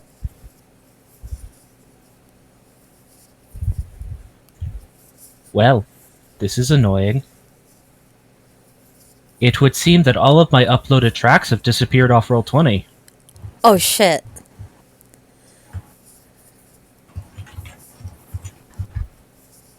That's not good. Did they purge it in an update? It's weird because they're on the Roll 20 thing, but when I go into the Manage Audio tab, all of the My Audio is empty. What if you refreshed? You did disconnect from our end for a while. I'm trying to refresh it. My jukebox says nothing to play.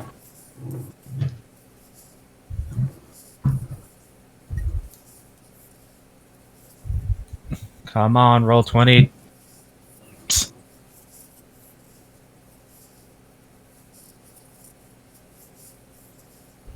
Okay, now for some reason all of my audio tracks are over. Or what?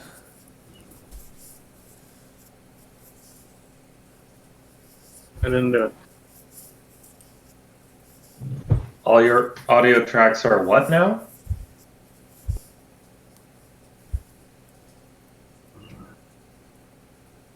I see Danny's track line. But there's no sound happening. Yeah. It's up there, but there's no audio file. It's got 0 of 0 runtime. What the heck? Yeah. That's really weird. I literally just had Myth Track playing. It's registering that it's there, but it can't find the actual file. Oh, oh, oh! Well, that's Yeah, Myth's yeah. track. Mine is playing. Danny's is not registering as essentially being there. That's fucking weird. Hmm. Oh wait. I'm getting a very slight bump in my Google Chrome in the auto mixer. Try turning it up. There you go. Ah, shit! I clicked the wrong thing! I'm sorry. I can hear Danny's track. I clicked Can the wrong only failsy hear it? I accidentally clicked exit game when I was trying to check things. I'm sorry. It's fine. Oh, I can hear it. I Can can, everyone- but as long as Danny can, that's Okay, I can It's hear not- it now, and yeah, it's very loud. So I'm turning- Okay, it's playing on the stream though. Yeah, I'm. as long as it's on the stream, that's fine. And now it's dropped down, so I think you've turned it down a bit. I don't know. Is it playing at a manageable level now? I might have to turn it back up on my end because I turned it down some. Oh, but Okay, I would- okay. Don't touch it. Don't touch it. Okay, don't touch it. Maybe if I turn everything up? I can hear it if I turn everything right up. That's still good. But it's playing on the stream. Yes. Okay, I don't know why I can't hear it at all, and I don't know why all of my audio files are missing off Roll20. But if it's working, then I'll sort it later. Yeah. As long as Danny's track is playing. Crap, this means I'm gonna have to find all of your guys' music tracks again. Fuck! Let's worry about it Again? later. I'm not gonna be able to find them again. I didn't save their actual track names. Oh shit. Oh well. Oh well. I'll find new tracks. Anyways. So we're picking back up with Morrigan as she is now standing in the same featureless hallway. Dravinche, who you walked in with, suddenly gone.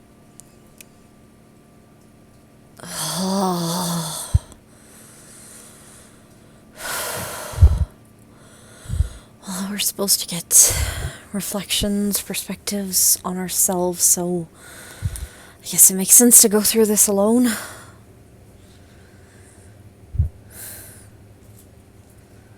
And she's just gonna start walking.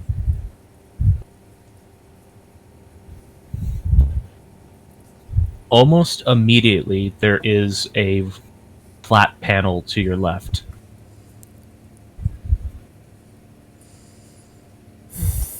Well, given the name of this place, a thing looking like a mirror seems about right. And she will take a look at it. You take a look at it, and looking back at you in the reflection is a man you don't know. What the? And suddenly you are standing in the middle of a battlefield.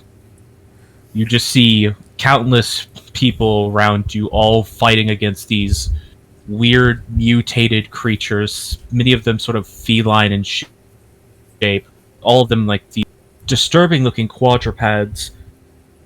But you just watch as people around you are being cut down by the lashing tendrils emerging from one of these creatures' backs.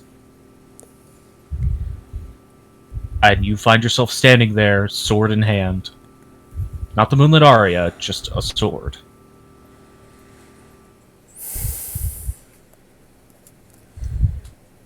Like, she's confused because she has no recollection of this whatsoever.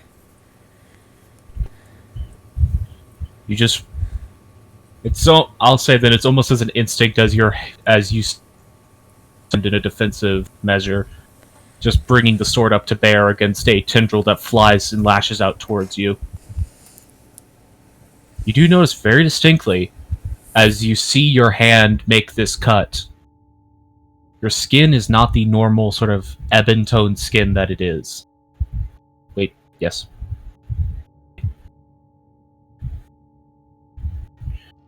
But it's not your hand. Whose eyes am I seeing through?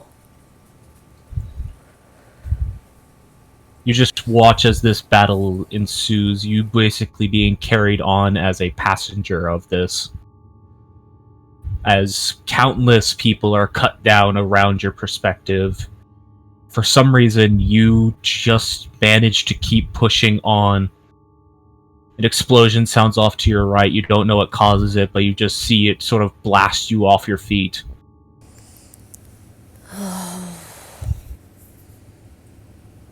You can tell from looking around you that you're in some kind of war zone. You just watch as this battle keeps raging on. Eventually, the memory suddenly, almost abruptly, fades away.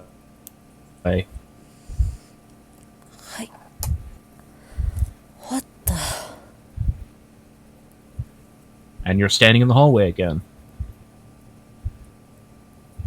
Another few feet ahead of you, to your right now, another flat pane. Well, the only way to get out of this is to keep going forward. And she will approach it. You approach it. You see the same man standing there. Though considerably more wounded.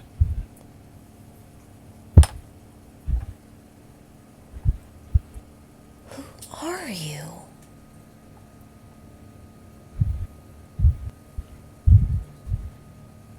Do you gaze into the mirror? Yeah. You fade into another memory. This one is different. You're sitting in a sort of infirmary room. It's almost as if you've just come to consciousness again. But it's a bit odd. This time you're not in this man's perspective. You're standing beside him. And you can look down at yourself and see your, what would seem to be ghostly visage. He just sort of is slowly blinking the one eye he has left. The other is currently very thickly bandaged.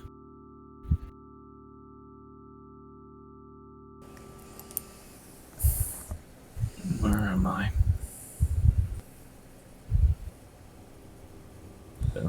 Upon hearing him stir, one of the nurses rushes over to check on him.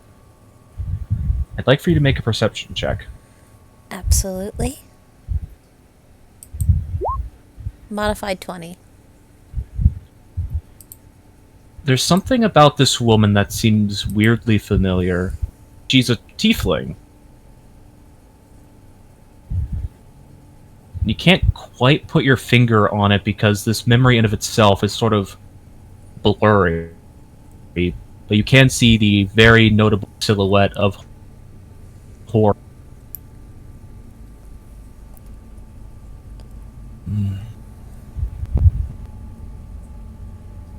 Guess I'm not dead.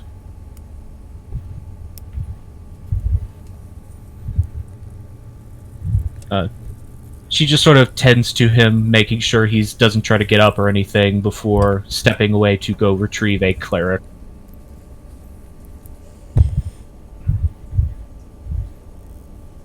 He's just sort of left there. I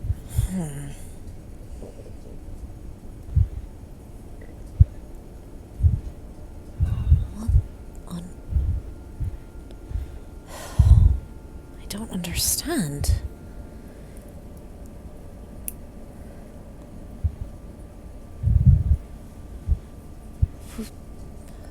Whose memories am I seeing here?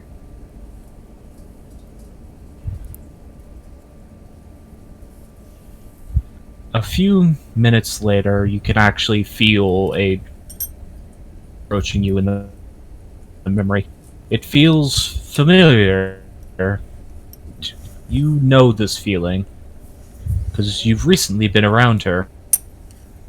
Though when you see Vivian in this memory, she is much younger than you know her. That's Keta's mother. Yeah, she is essence. Her sort of golden-esque wings stretched out behind her, and she just enters this room. Doesn't say a word really, because there's a lot of people to tend to in this moment. Places a hand on this man's leg, and you can see this golden light sort of envelop him. The worst of his injuries knitting closed and healing. And before she moves on to another bed, she just goes, "Alright, soldier. I hate to have to do this to you, but get back up. We're not done. We'll get this all sorted later." His eye does not recover, but he does sort of force himself back onto his feet. You don't know exactly what's going on here, but you can feel from him understanding of purpose.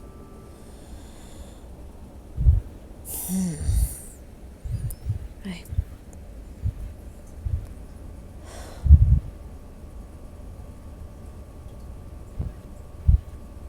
don't understand what's... Did I somehow get put into one of Brimstone's memories? Like, she's just musing that to herself because Brimstone's the only person she knows of that's fought in a war. And there is a sudden shift around you as you watch the scene restart and play again, though this time the man's injuries are different. Though it almost plays out the exact same way.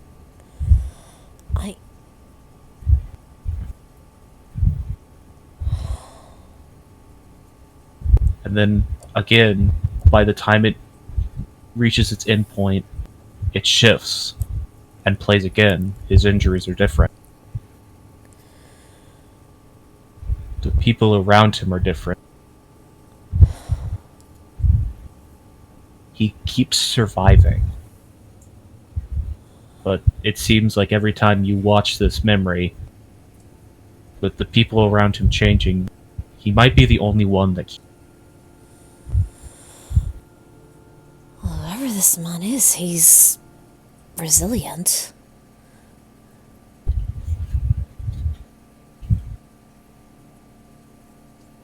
Please make another perspective check. You mean perception? Yes, they're the same word in this reality. Fair enough. 7. You're sort of watching, trying to get an idea of what's going on here. And none of the other figures ever become clear. The memory is not strong enough to show you any of their faces other than this man and Vivian, though Vivian's not the only healer that ever walks into the tent. Sometimes, and you watch this same of probably a good 30 to 40 times. Oh, damn. Very few times is it actually Vivian.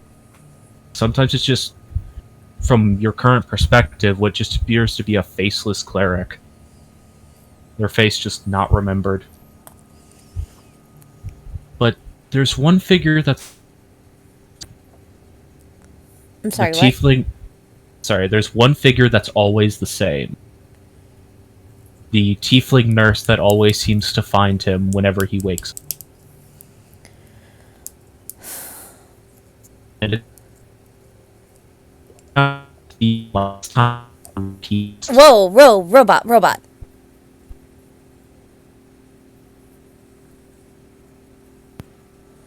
What? You roboted real hard. What did I robot on? When you were starting to say something about the tiefling woman. Okay. It's right around the last time that the memory repeats that the tiefling woman's face starts to come into focus. but unfortunately, you don't catch. And she just leans over the bed, and you can see the features come into focus before the memory fades out. But you can't put a finger on it. Who are these people? Why is that woman familiar to me? No, it couldn't be. You're standing back in the hallway. Further ahead of you, now on your left again, another mirror. That was how they met. Well, that would explain why I was saying that.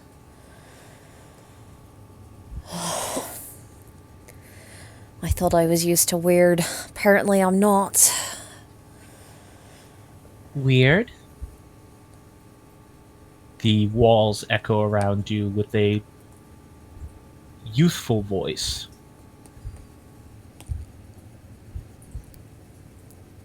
Oh, now it's just not just the sword that talks to me, it's the walls. Sword?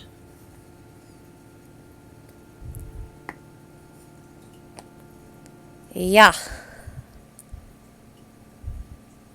Curious. Alive? Dead? Between? Perhaps.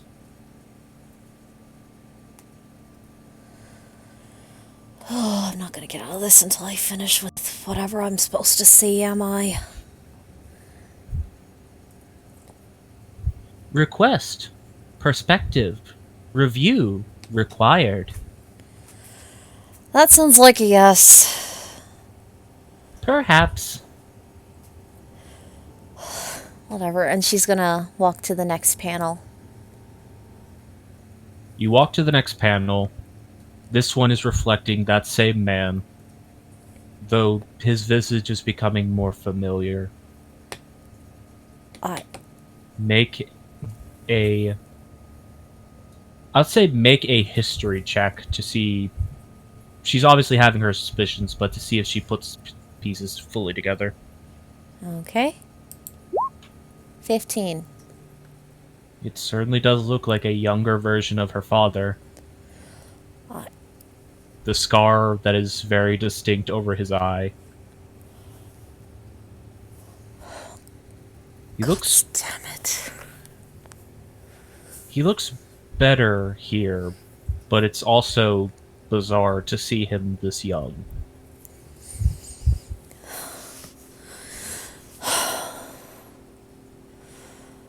Oh, what a cruel joke. Alright. If I have to... Fine, I'll do this. She will look into the panel.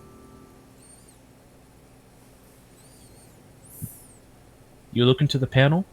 Mm-hmm. You see him reflected, wearing proper wear armor. Proper what now? Sort of formal wear armor. Stuff that's not really intended for battle, but just intended for ceremony. Okay. And the memory fades in around you from this third perspective as you are viewing what you know to be a younger version of your father, though you don't know how young. To be honest, you don't even really know how old your father was.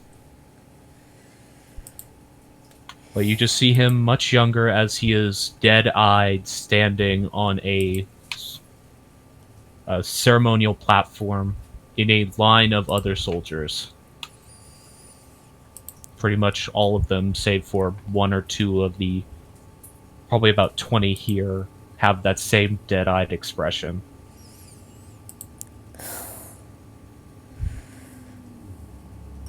I guess if that was his past, that's why he never talked about it.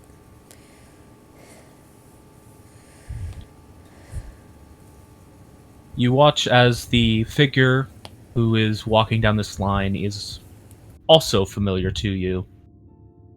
It is Graynham, and he is walking down this line presenting each of these medals. First Keta's mother, now her grandfather? They are important political figures.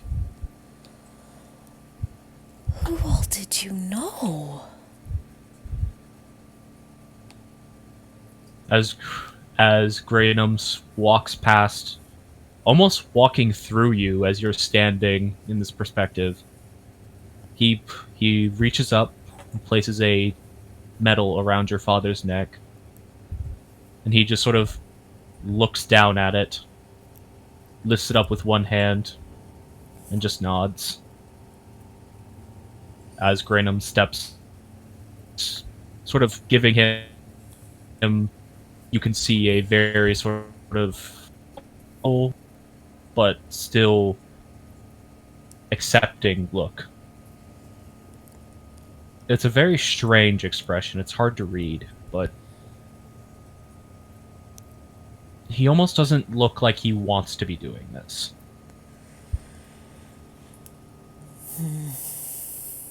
But he steps on to the next soldier, grants them a medal, but the perspective is still on your father as he's looking down at the medal he has just been given.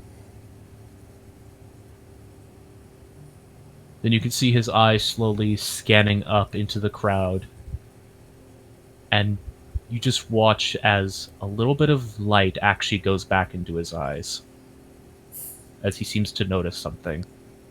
She's gonna follow his line of sight. She wants to know what brought that light back. You see your mother, much younger, standing in the crowd, specifically looking at him.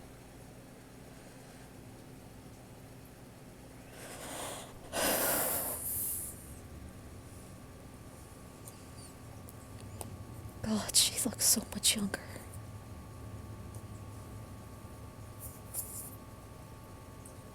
If you had to guess, you'd assume this is your mother if she was 20, 25 years younger than when you last had seen her. Not when you'd last seen her, sorry. But 20, 25 years younger than whenever you last seen your father. So 5 to 10 years before she was born. Yep.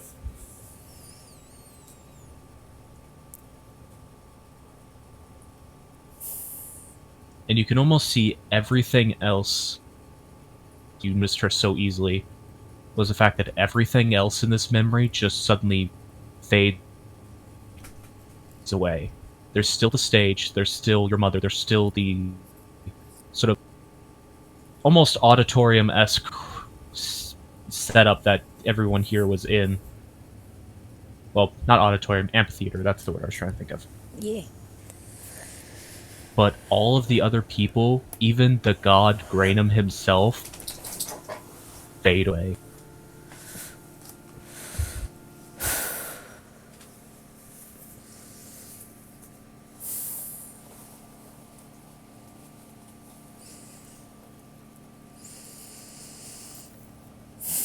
And the memory just lingers there for what feels like hours.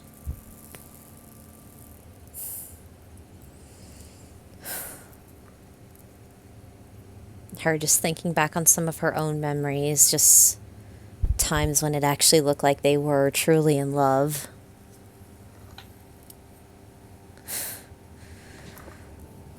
I guess that wasn't just hopeful thinking. He at least really did love her at one point.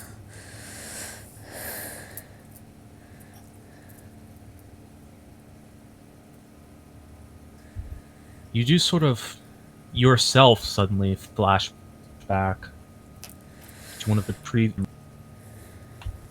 the silhouettes in your own mind suddenly becoming clear. You see her face every time. The first few times, clearly it was just caring for patients. But you suddenly are seeing every time when he was still passed out, she would occasionally glance into his infirmary bed, a very worried expression. And then every time he managed to wake up, a little bit of light came back to her.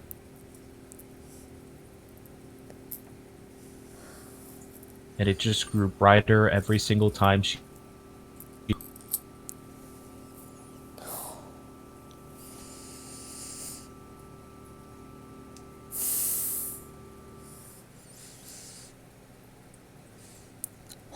seeing this? Why this?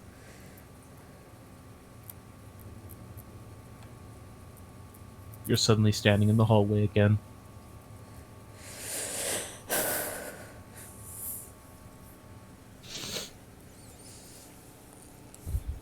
Lost. Confused. Consumed. Perspective. I'd say it's a right cruel joke to me, making me see things from my father's perspective.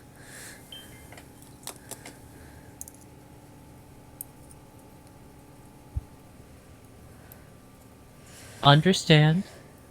Consider. Forgive? No. Forget? No.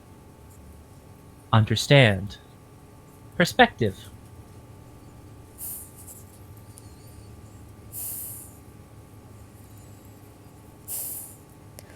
Forgive, forget, no, that's true. I'm not gonna. But understanding why would probably be healthy.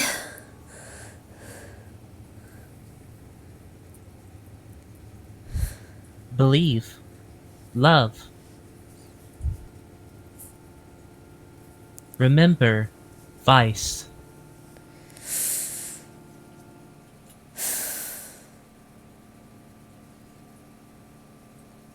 Torture. Terror.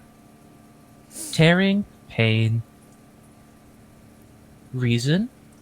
No. Purpose? Maybe. Perspective?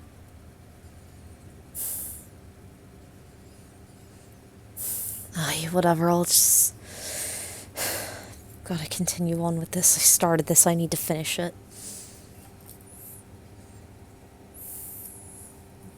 So start It's- walking again. It's a while before you see another mirror. You're probably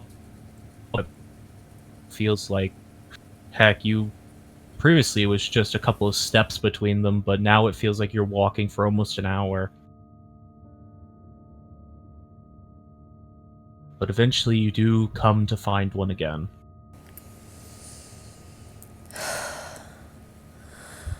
Alright, what kind of a thing are you gonna show me this time?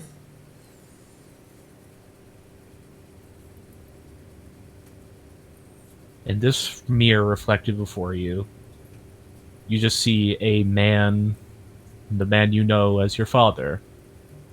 Still younger, but starting to show signs of age. Your of him look like this. Can you repeat that last bit? Your earliest memories of him look like this.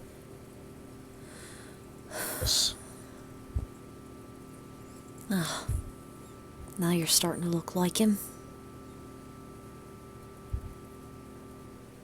In the reflection before you, he is currently sitting hunched over himself, clutching his head.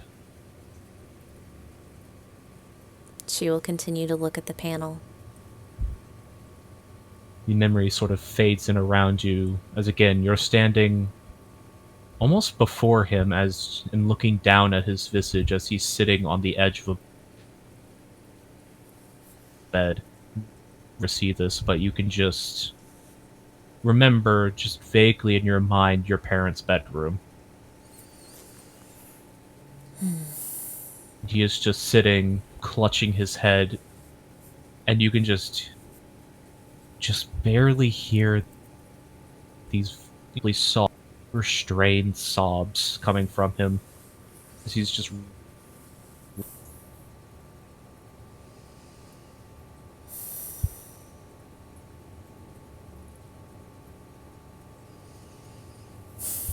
You did go through a lot, you old bastard.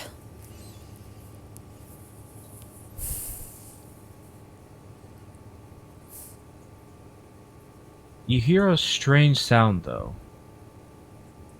Just a high-pitched whine. In the memory, it's distorted, and it makes him clutch his head even worse.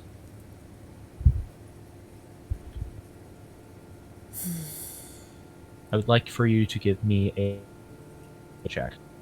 A what check? perception. A perspective check. 17. You manage to, through the game of letting you memories, pick apart the sound as distorted as he heard it, and you can just hear a baby crying.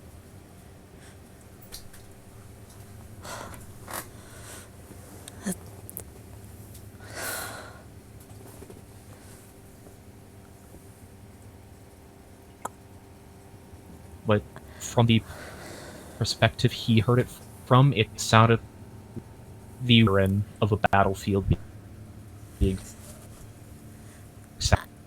Okay, you keep breaking up. Can you please repeat? You're I'm getting sort of a dual perspective of what is being shown here. What you are knowing the sound is, which is the sound of a baby crying. But you can also hear what he's hearing, which is this sort of like garbled siren sound, like a war siren. Oh, gods.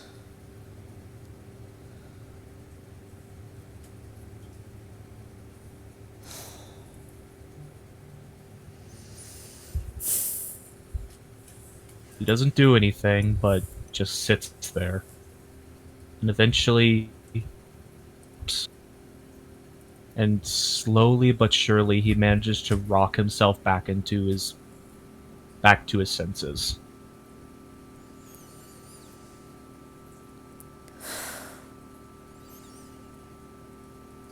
He sort of just slowly stands up, bracing himself against, and you can watch from your perspective as he sort of passes through you to walk into the next room. She'll follow. You follow in his footsteps as Deke's room, and this is a familiar sight to you. You see, as he's watching before him, your mother just gently cradling a small tiefling child in her arms. And despite the clear panic he had been experiencing before, you can just see the expression on his face sort of melt as he's watching her.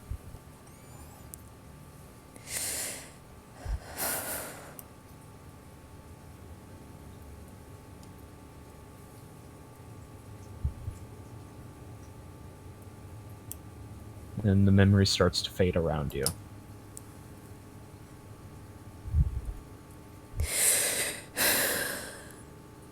Before it fades completely, though, and before you pass back into the hallway, you can just very softly hear your mother. Don't remember, but you feel like you do. Just very quietly singing a small lullaby.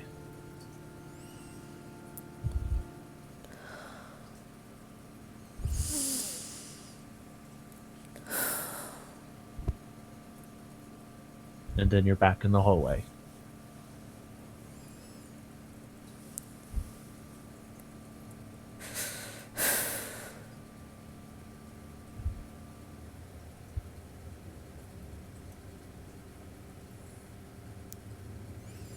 She just doesn't even speak. She just starts walking again. It's another hour at the door, another mirror.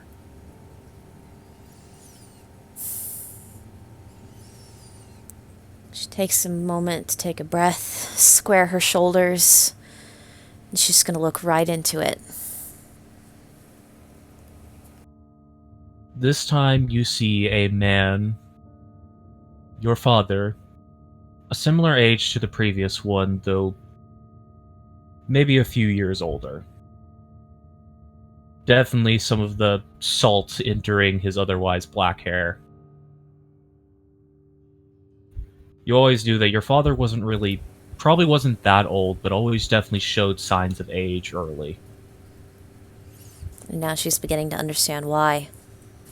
Yeah. I'd like for you to make a history check, as this memory memory starts. History? Yep. 8. It's your own history, so you're having advantage on this. Okay, then 18.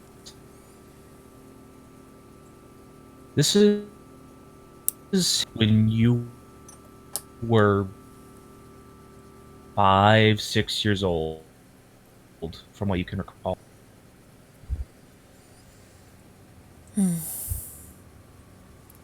This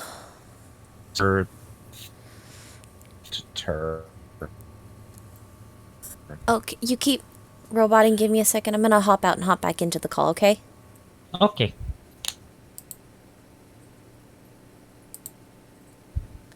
I think it might be my connection. It's probably everyone's, or both of our connections. Yeah, but that seemed to fix it for now, so can you just repeat what you said last before I had to hop out and hop back in? All good. I said, this is when you started to take... Before this, you don't have any super distinct memories. You remember him, but you don't remember him doing anything terrible before this point. And then the memory fades in around you, and you just see him sitting on the edge of a bar.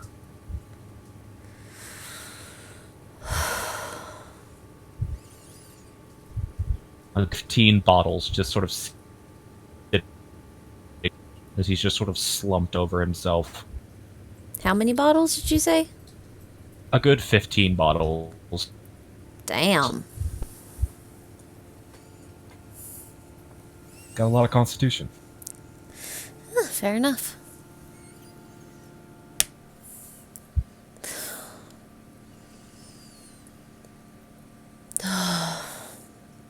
Wish I could say I was surprised to see you here.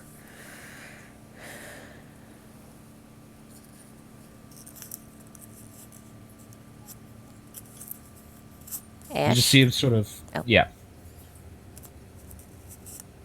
Sorry, I'm the moments linger slightly for dramatic Fair enough, fair enough. effect.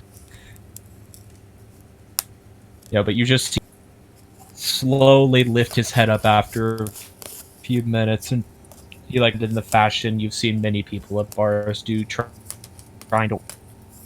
The barkeep just takes one look at him and just shakes his head.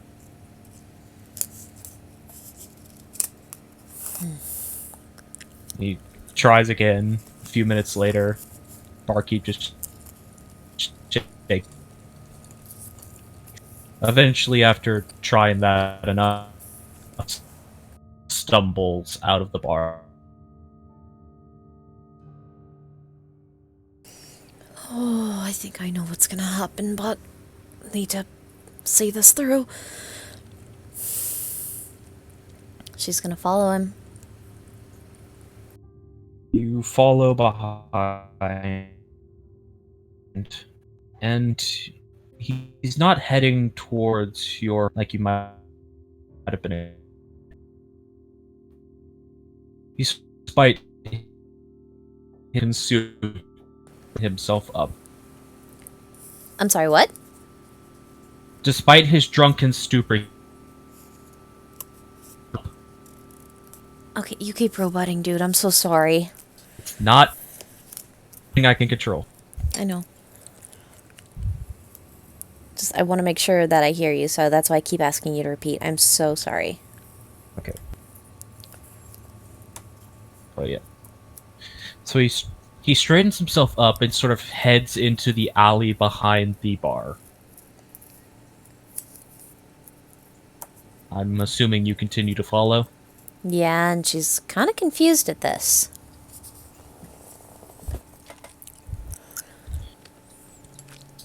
You sort of follow, watching him.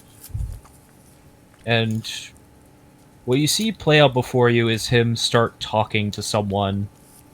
Basically, the conversation starts with him walking up into a doorway that's sort of set in. He knocks on it a specific way, and then eventually the eye slit of that doorway opens up. Like, what are you doing?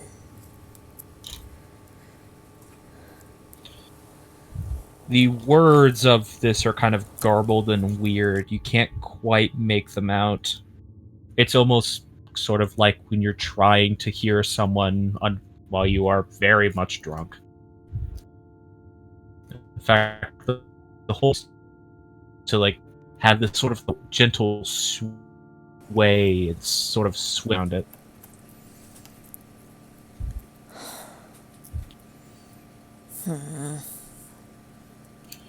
But at one point, after probably a good 5 minutes of whatever to each other, you see another small door sort of lower down. Your father back of coin, and then a bottle will be slid out of that slot. And you do distinctly remember a strange blue glass bottle. What the hell? It's the same stuff that your father always did whenever he got really hot. Can you repeat again for me, please? It is the same. It's the same unrecognized. The type of your father always seemed to drink before he got really violent. Oh no, not that, not that.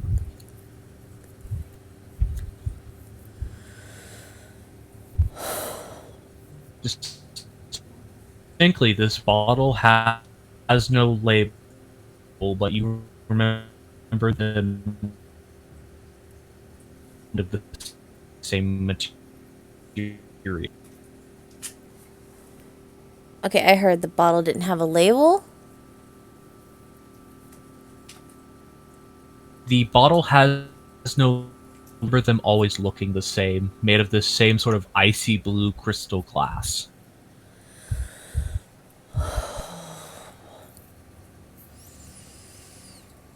And the memory there is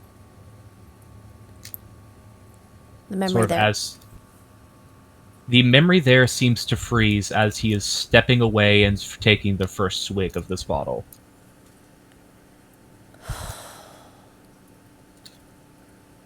It doesn't fade, it stops. What the hell were you drinking? You are currently ethereal. She's gonna go take a look at it. At the bottle he's holding or where it came from? Where it came from. Alright. You sort of just step through the door. Not means when you step through a door, but literally just through it. Mm-hmm. On the other side of the door, you can just see a man that you don't explicitly recognize immediately. If you want to try to, you can make a history check. Okie dokie. 14. You do recall seeing this man around town a few times, and at one point seeing the guards catch him. Like, stop him at one point.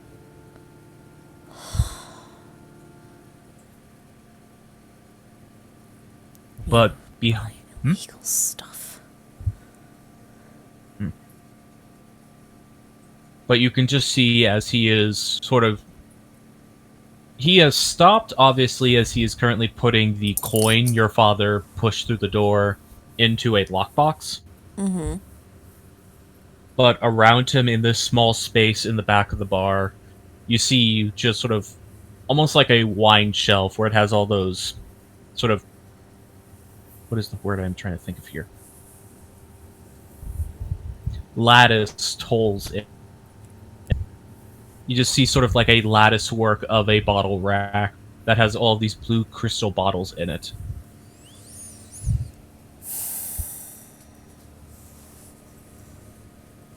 One of them does actually have a label on it, though, and it's one that appears to be sitting off to the side, with a small sort of like razor next to it.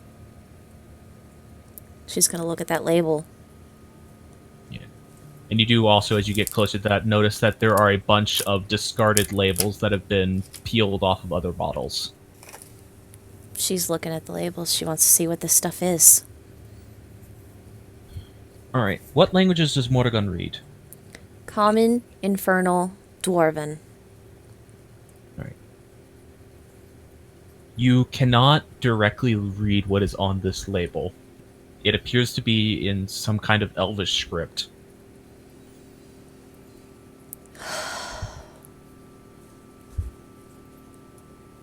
You can just almost hear echo in the back of your mind. Perspective. And the letters on the label start to shift and move around. Shifting into common. Huh. The label reads Reads what? Fey bread absinthe. Fey breath?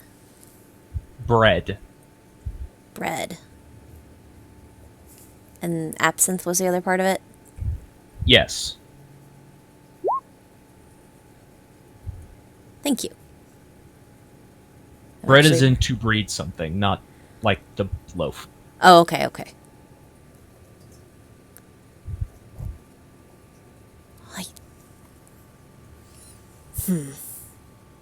I think... Is that what Travinci drank on the boat? You don't remember it being this similar substance, but if you would like to, because if I remember rightly, Morrigan did have a stint of time where she was a fairly heavy drinker. Yeah. You can attempt to make a history check. Not one. Or 10, whichever it would be. The nat one's actually fitting here because at one point you distinctly remember you were pretty drunk and someone tried to offer you one of these bottles and you immediately decked them in the face without even thinking about it.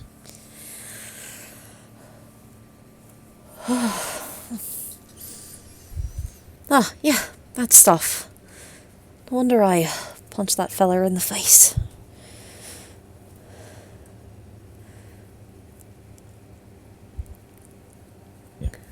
You don't know explicitly what this stuff is, but there's something about it that just feels weird. Oh, I don't like that. I don't like it. I don't like it. And it's to fade again.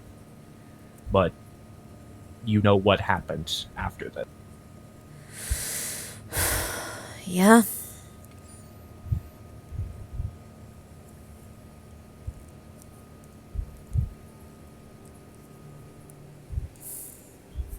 You are standing back in the hallway once more, though oddly enough, the hallway around you is now every few paces going from left to right intermittently. There are piles of those bottles around you. Oh.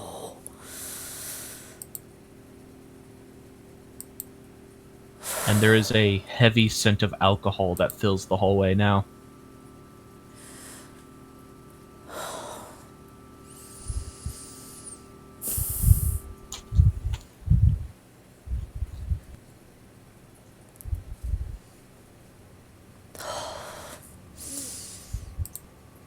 I hate the smell of that stuff. She's just gonna start walking. Alright, you keep walking. Mm-hmm. You continue walking for what feels like even longer now. You're not sure how long explicitly passes. Probably 4 to 5 hours. But eventually there is another mirror. another window, another door. And decidedly, as you're walking up to this, the bottles were not there. For the last probably 30 or so minutes, you've not seen one of those bottles. All right. Well, what does this one have to show me? In this mirror, you see reflected your father.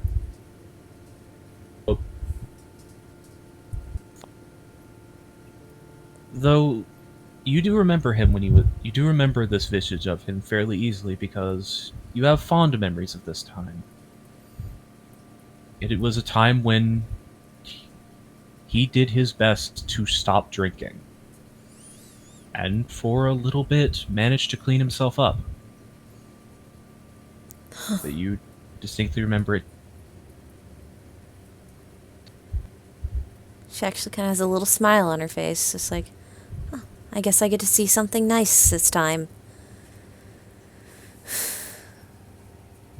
As this memory fades in around you, you are currently standing in the middle of the Sullivan's family's field. A sort of short grain wheat field that is constantly filled with these tiny, sort of almost like groundhog mounds, but you know that these don't have groundhogs in them. Where occasionally just one of these giant fat rats just pokes its head up. Oh. The bog crust spuds. Yeah, you actually watch as you're standing as one of them just sort of, having grabbed its tail and like rolled itself into a ball, just rolls past you. You distinctly remember them doing that.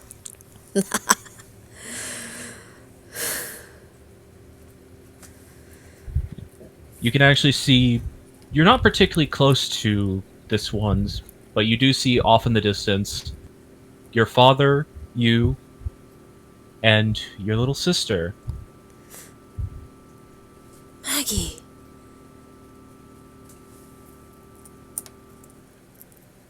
Your father is currently discussing with the head of the Sullivan family, whilst you and Maggie are just sort of running around playing with the slightly smaller than some of the ones currently around your perspective. But some of the smaller of the bogcrest rats. Maggie currently has about 6 of them climbing all over her. Meanwhile, you just have an especially fat one hugged in your arms as it's just sort of like drooping down like it's made of melted cheese.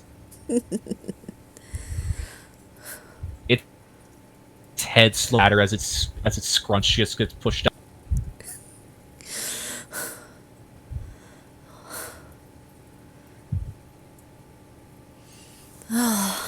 Yeah, this was one of the good memories.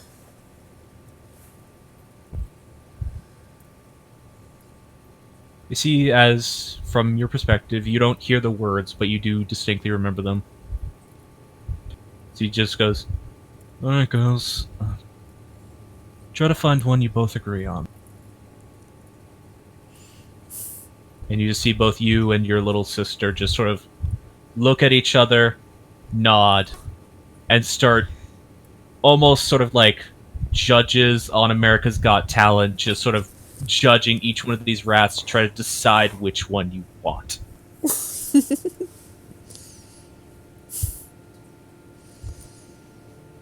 Eventually deciding on one that is being particularly friendly and just sort of sitting on Maggie's head.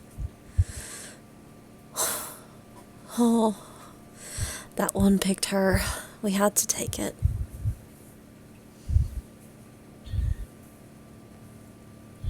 And his face as he's just smiling. An extended period where for a while there, you thought he managed to break himself of his habits. And he...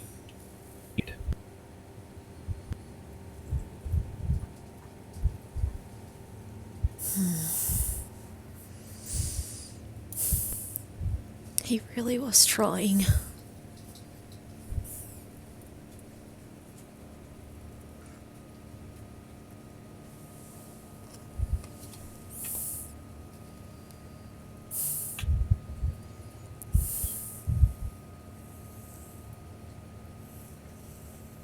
The memory starts to fade around you. You're back in the hallway again.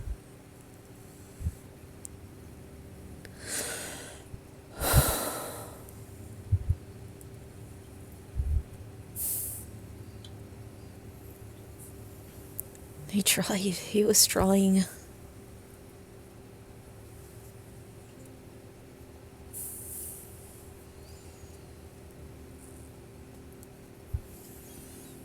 Maybe that's why I didn't see any bottles walking up to this one.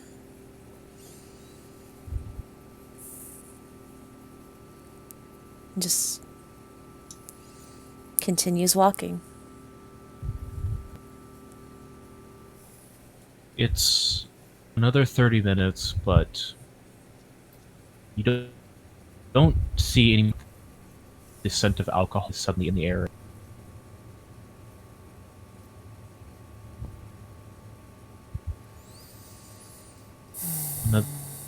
Another 30 minutes, and you see another mirror.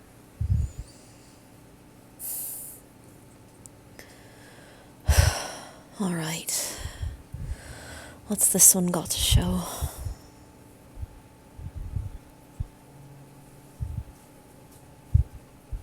You look into this mirror, and you see a man whose face is stricken with rage and confusion.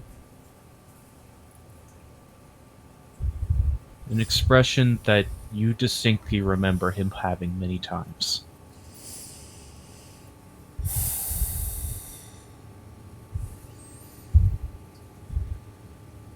What does this You have never- to show me? The memory fades around, and standing in your childhood room, you can see you and your little sister huddled together towards the side of the room, away from the door, and you can distinctly hear your mother and father screaming at each other. Ah, one of those nights.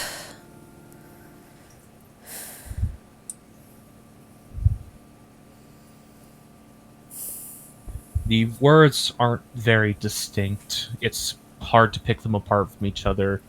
You do hear bits and pieces. It seems to be an argument about money, about something that would otherwise, something you could just normally discuss between two people. But just, it became overblown, it got too serious, and things just started spiraling.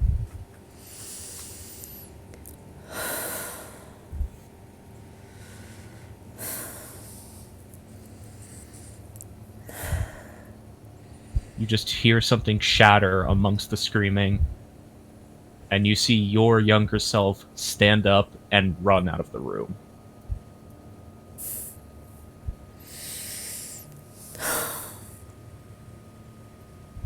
She's torn. It's like old habit of protect Maggie is coming to her mind. But she knows she needs to see this through, so she's gonna take a look over to Maggie. She looks scared, but it's hard to tell. The memory isn't strictly visible here. You know that is Maggie, and you can see that she's, as your younger self left, you can see she's still clutching that fat rat, that oh-so-fat rat. But she doesn't seem to have any expression that you can discern. I remember she was safe in there, so... And she'll go where her own younger self ran. You see your younger self. Currently, from the perspective of you can see the fact that a pot that had been just sort of sitting on display on your guys' kitchen table your father had picked it up and thrown it against the floor, shattering it. And you distinctly remember this, because you can see the sort of bulged belly of your mother.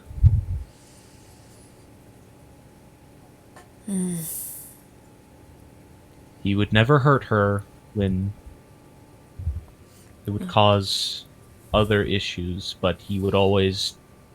his rage would turn to other things. He'd never hit her when she was pregnant.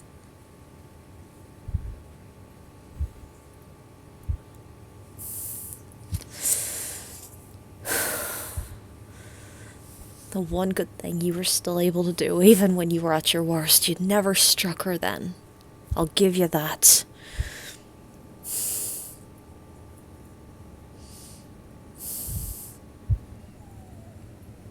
You sort of watch as your younger self is just currently doesn't immediately confront the situation. You remember you were trying to gauge exactly what to do at this moment because you were still scared. There was no denying it. Mm-hmm. But you distinctly remember him starting to lift his hand. Not that he was going to strike her, but just the thought that he could finally drove you to take action. You confronted him. You know how it played out from here, but this is where the memory fades.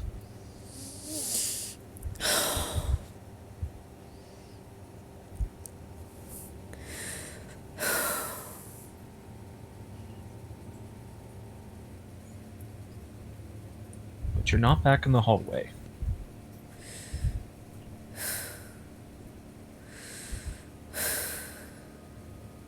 Just fades back to the bar scene.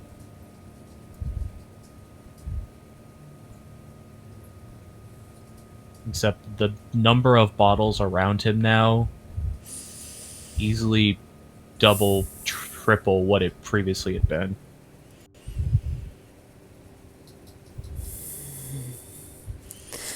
He did always have a high tolerance.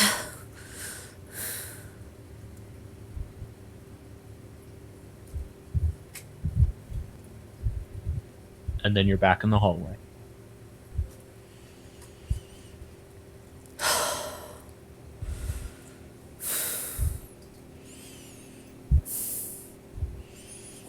She kind of like rubs at her left forearm.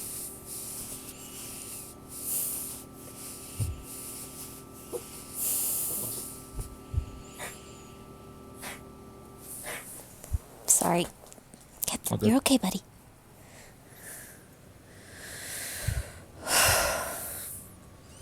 I think I know where all this is going, but I'm not being let out yet, so... continues onward.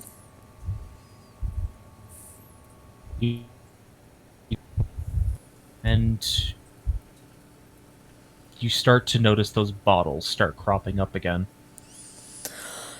Oh, for fuck's sake! But it doesn't last very long. And you don't feel like you walk very far. There's only one of those bottles that you see as you take probably another 10 minutes to walk forward. And the actual scent of alcohol, at least around the next mirror you see, is gone.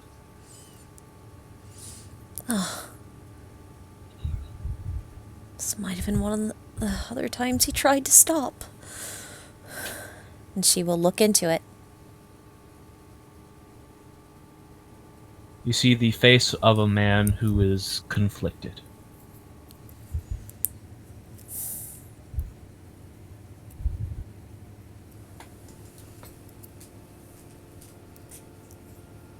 Okay.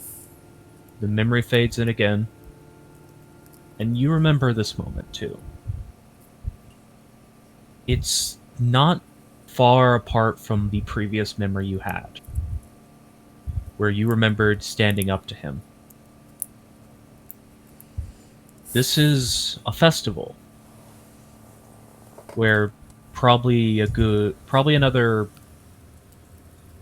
2-3 months past what you had just witnessed. You do remember that there was a time where, basically after the first confrontation where you stood up against him, you remember there being a period where he just became despondent for a while. The lashing out against your mother stopped. But the verbal lashing, I should say, because obviously there was no physical.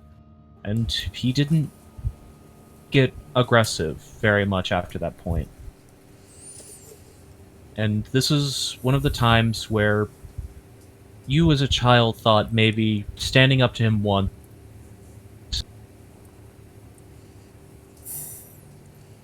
Given the timeline I gave you, this would be more early teen. Yep.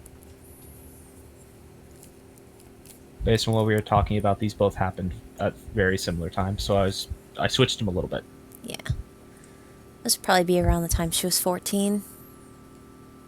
No, this should be around the time when she was about to turn 12, because this is still when when her mother's pregnant with Keegan. Or maybe I'm reading that wrong. I think that's right though. You read the name correctly. I would mean the timeline. It works. Okay. We can discuss and correct it later. Let's just roll with it Memories right are now. weird. Yeah. All right.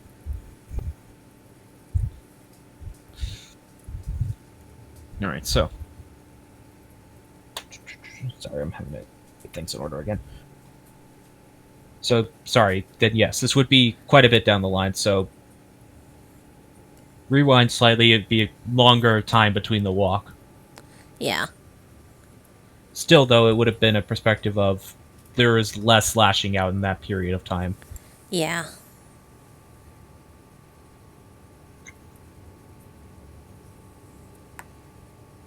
All right, so you distinctly remember this festival being one of the next times your father tried to not make amends, but at least do something.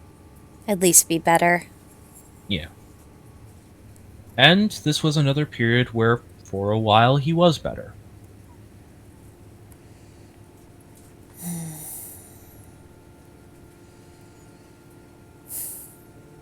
But your perspective follows him rather than you all, as you remember he wasn't particularly present during this festival. Like, he was there, he paid for anything you, your younger sister, or your mother wanted. But there were moments where he just sort of faded into the background. And you can tell, watching him from your current perspective, there's a heavy look of shame on his face.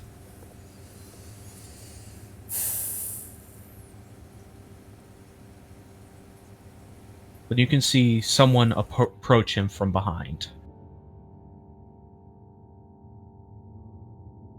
The same man that you saw behind the closed door. Oh, you fucker. What are you doing here?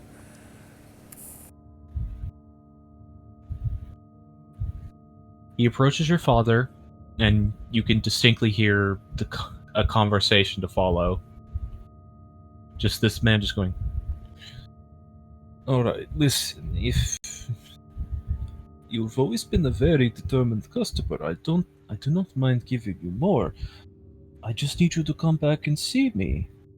And your father just immediately shooting back, just, Told you I'm done with that. Don't want to keep doing that. Done. Stop looking for me. and they just shoot back and forth. This man trying to haggle your father again. You fucking bastard. He was trying to stop, and you were just trying to pull him right back in.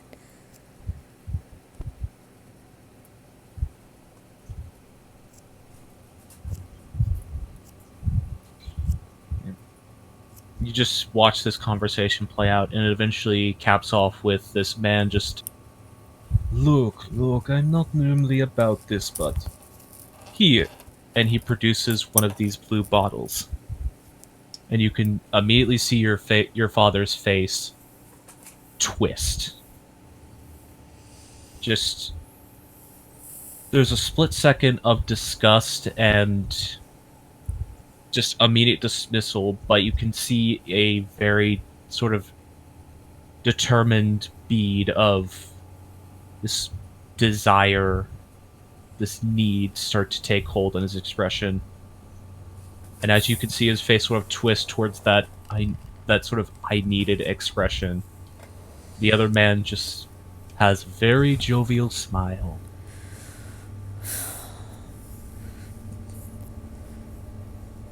Morgan's fist is shaking. She wants to punch this bastard. But she figures it wouldn't even do anything because this is a memory. You do remember, this man is still in Bogcrest. Was the last time you were there. Just handshaking. Just, the next time I see your fucking face, you're gonna be... Oh, I'm gonna punch you so goddamn hard. She's not even caring if she sounds idiotic or childish saying that. That's how she feels at the moment. That's fair. But you watch as your father, he's being offered this bottle for free, and he can't help himself but to take it. He doesn't do anything other than pocket it at the moment, but he does take it.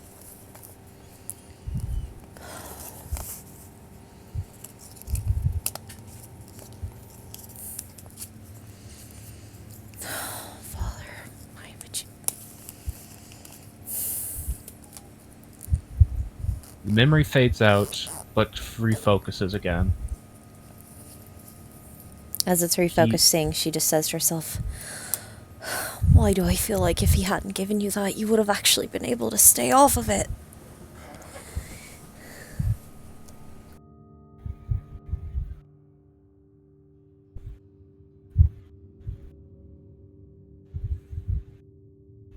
When the memory refocuses, it's back in your childhood home. Your father just sitting just at the sort of dining table, just staring at this bottle. It's not open, but he's just staring at it. You see, there are many times over the course of what feels like an hour where he will reach towards it and then stop himself, and then reach towards it and stop himself.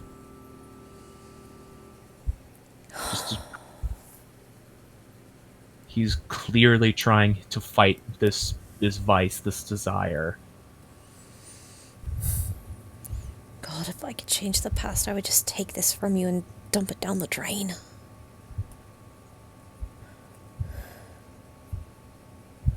But eventually, he does take hold of the bottle, uncorks it,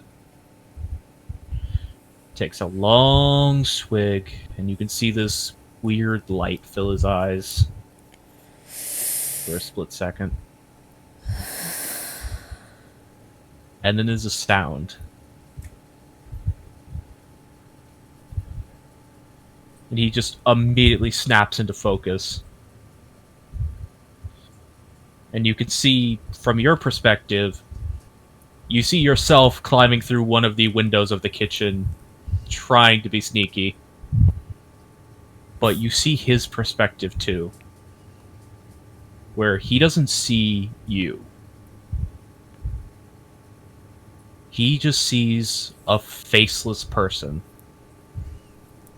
And you can see the world around him is like twisting and bending in ways that just look bizarre. You could see what this drink is doing to him, as it's warping his perception. Oh, God, this was the night I snuck in from having gone to see Willem.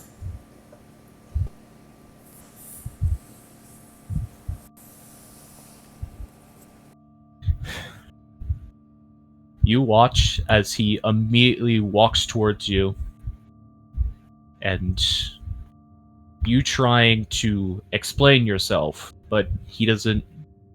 At the time, you thought he just wasn't hearing. Like, clearly, he wasn't hearing any of it, but you thought it was just because he didn't want to listen. You're starting to see, though, that he's literally not hearing it. Like, you remember saying it, you remember seeing what he was doing, but you're seeing from his perspective now as he's literally not hearing you.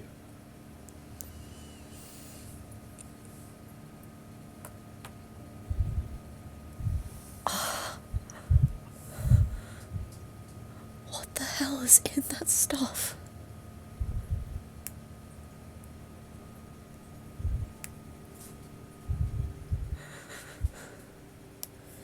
And she again is just kind of holding her left forearm, just very close to herself as she's seeing this play out again from these two different perspectives. Yeah. At this point, you're essentially seeing it play out in your own memory, knowing what happened here, and then seeing before you what he witnessed.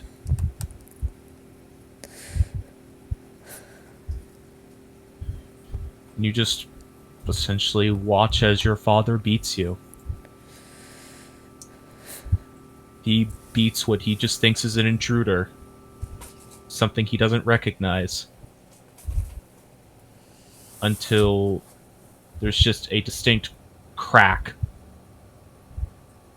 And in your memory, you just couldn't help. You grabbed something from a counter and swung it at his head. And suddenly, from his perspective as well, everything snaps back into focus. You literally knock sense back into him.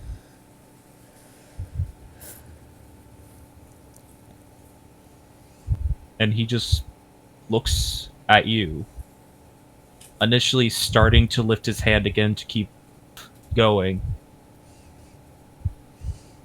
And you just see this sudden realization on his face.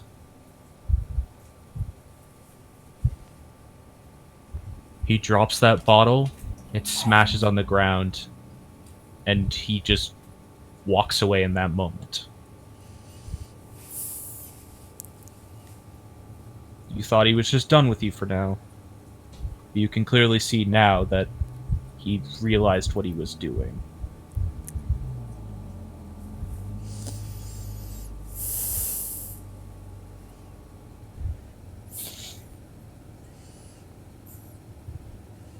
And you're back in the hallway. She's still holding her arm. You nearly broke my arm that night.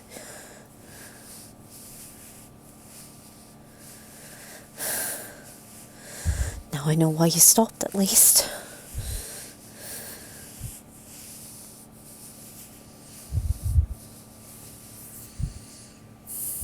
And she's crying, but she's continuing forward because she's got the attitude right now of, I've started going through this, I need to see it through to the end. As you progress forward, the smell of alcohol in the air again, and you see more of those bottles, but they're all shattered.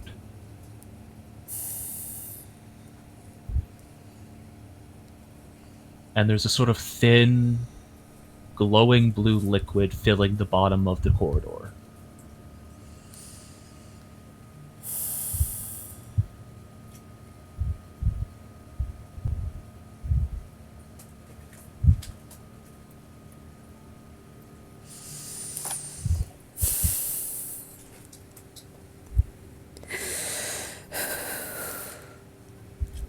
And eventually, After, at this point, you're almost ankle deep in this liquid, you could see the end of the corridor. One final mirror. It's okay, Morgan. It's okay. You've got this. You've got this. You can do this. If this is just the last one. She walks up to it, but she is shaking. In this mirror, you see reflected yourself.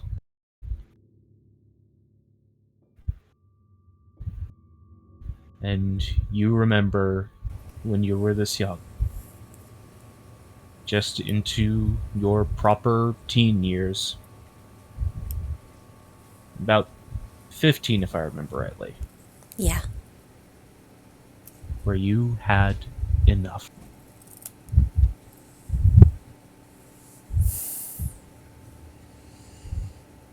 This memory fades in around you as you are watching the perspective of yourself as you watch his hand raise up towards Moria and Keegan.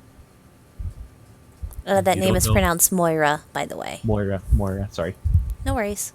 I'm bad with names. It's okay. Irish is weird.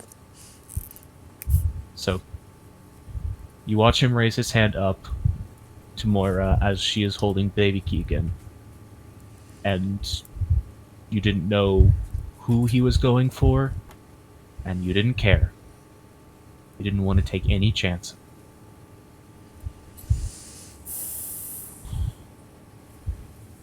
You immediately stepped forward, and you just felt a intense pain, like a club being hit against your spine.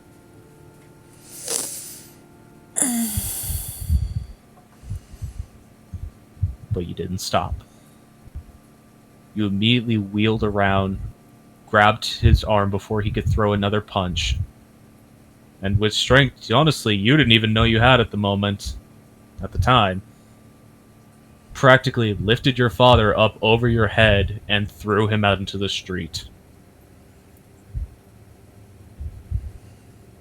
But not before landing a blow of your own. She boxed him right in the ears. Yep.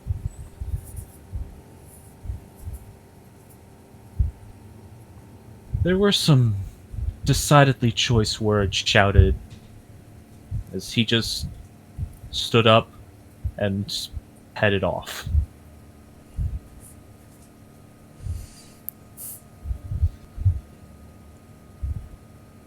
And you don't recall ever seeing him again.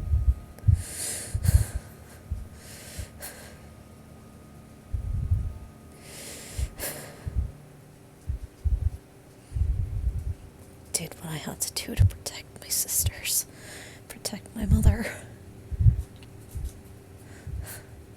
Even knowing what I do now, I wouldn't change what I did. I had to protect them. Had to protect myself, too.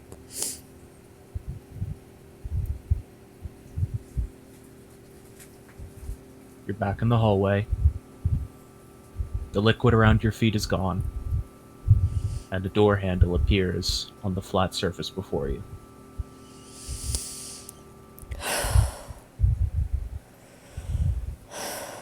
Appears I'm near the end of this. She will open the door. You open the door and see before you that same spherical chamber, with the stepping stones leading up to it.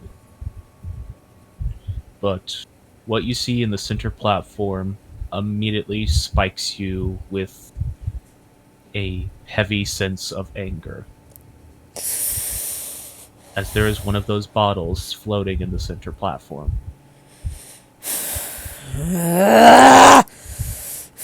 She is running at it. She wants to smash it. Every step you take forward, you see the bottle be smashed, and then the next step reforms it. And it is broken and reformed, and broken and reformed. and you can just see the chamber below you start flooding with this liquid, this neon blue substance, until finally you reach the center platform and there is just a shattered bottle lying before you.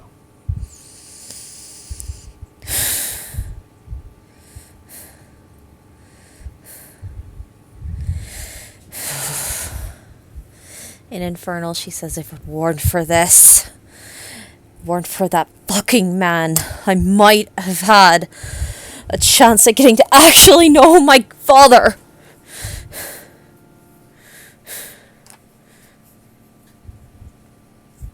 He could have been a good man. He wanted to be a good man. Pain. Perspective. Tragedy.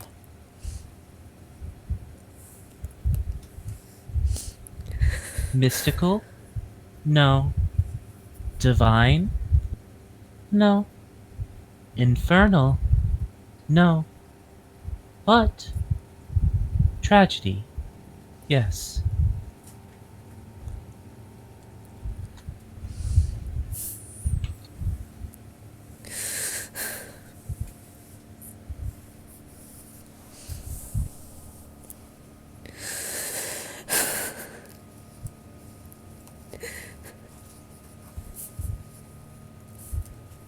I wish I'd known.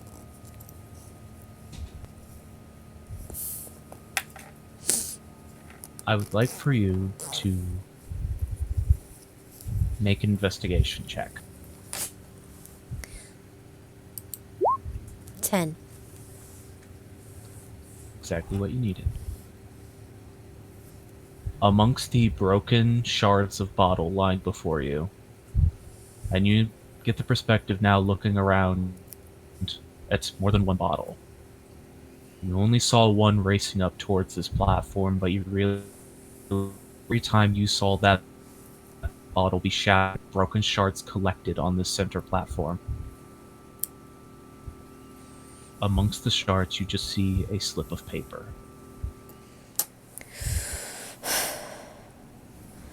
Very carefully, trying not to cut herself on the glass, she will take the slip of paper. It's just a small rolled up parchment. And as you take it, you find yourself standing back at the entrance of the Mountain of Reflection.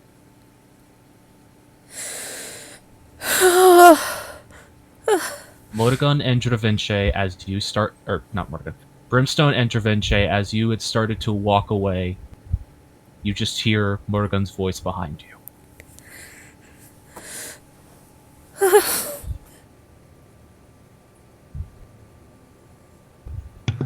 Da Vinci would, like, during this whole time, he would have been glancing back occasionally at the door as they were walking off. It's, by the way, this is literally the moment you guys stepped away with how the break ended with you saying, let's go get a drink. The moment you stepped away, she appeared.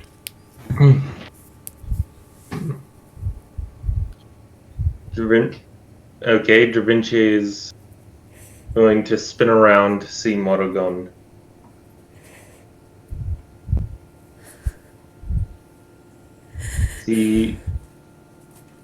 See that her face, how she's crying.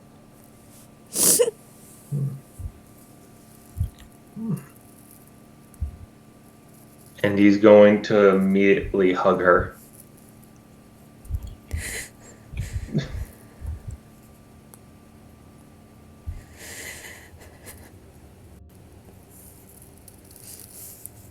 She just starts sobbing into his shoulder. She just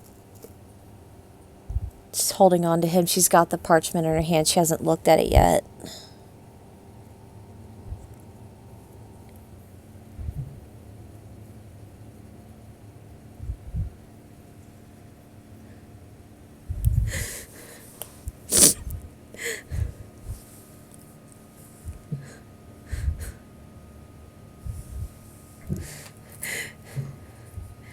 made me see things from his perspective.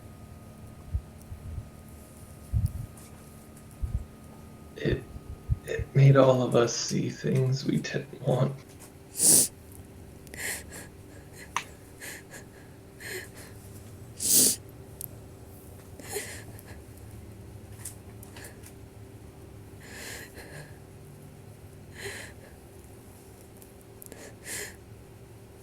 I can't forgive him, but at least I understand him now.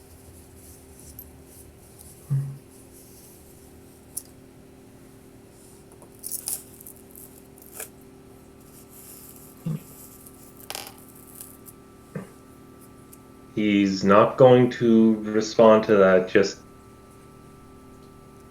continue to hug her. Da Vinci or Morgan would see possibly very blurry through her tears.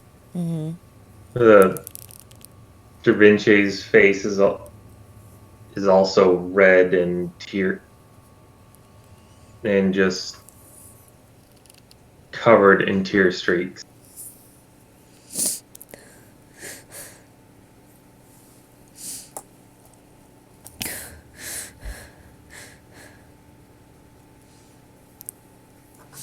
I'm guessing it wasn't very pleasant for you either, was it? No.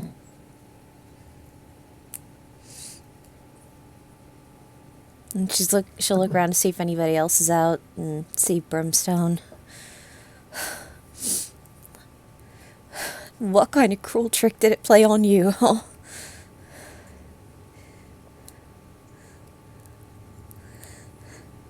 Because it sure as hell played a cruel trick on me. I don't know if it was cruel specifically, but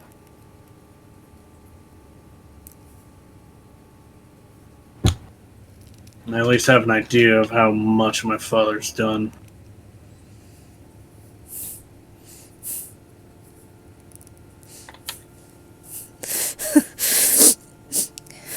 Made both you and I see things about our fathers, huh?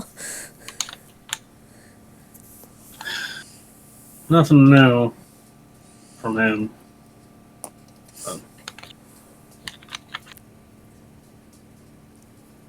I've got some things I gotta figure out.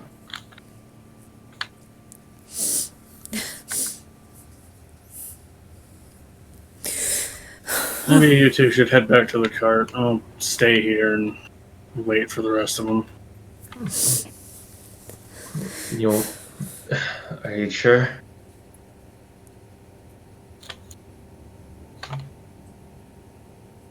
The two of you are going to be better at comforting each other than I'm going to be at comforting either one of you.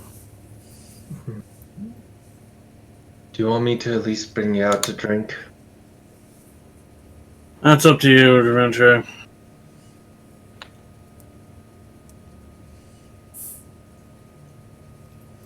He'll just let go Morgan, give Brimstone a nod.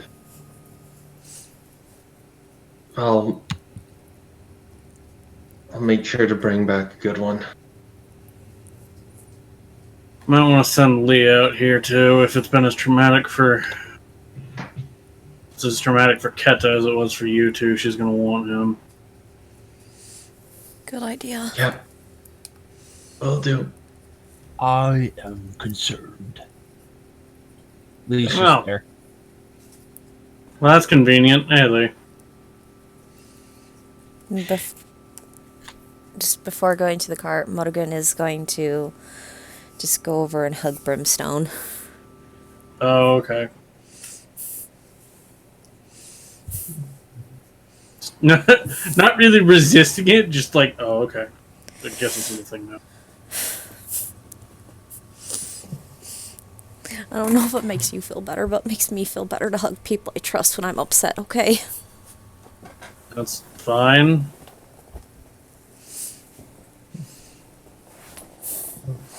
Alright, well, Wasn't expecting it, so.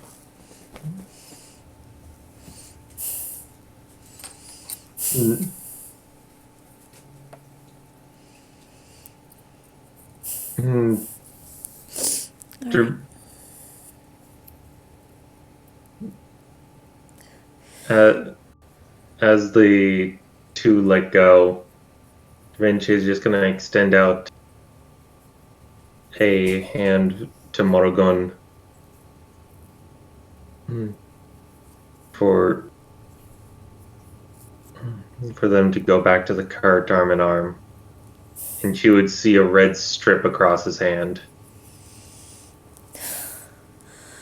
What'd you do to yourself? I was playing with it.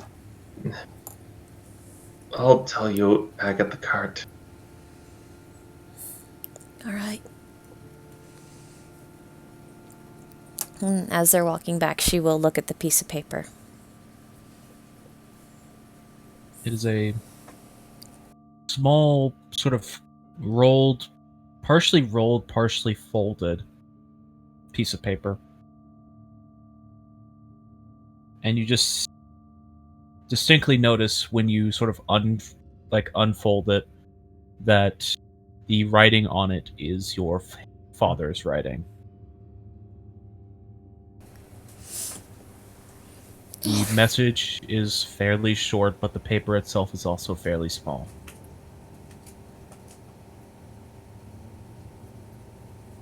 It just reads, Morrigan, I don't know if you're ever going to get this. I don't even know if I'm ever going to say. I don't deserve you as a daughter. I don't deserve the beautiful wife I have. I don't deserve any of you. But the least this failure of a man can is try to make sure no one else makes the same mistake I did. I'm going to find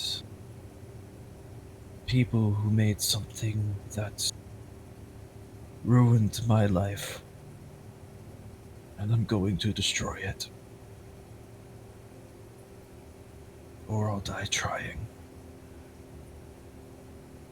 Either way, I feel like that's probably divine retribution enough to at least start to atone for what I've done.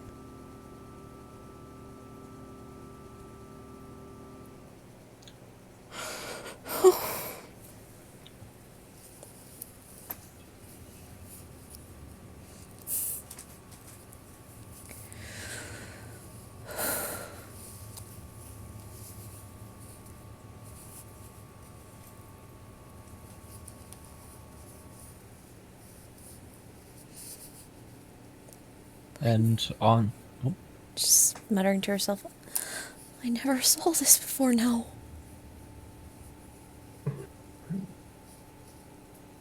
It showed us. It seems it gave each of us something we never had before. Yeah.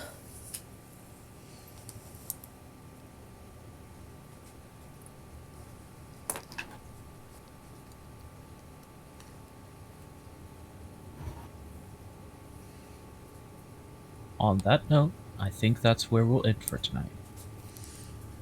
Okay. Oh shit!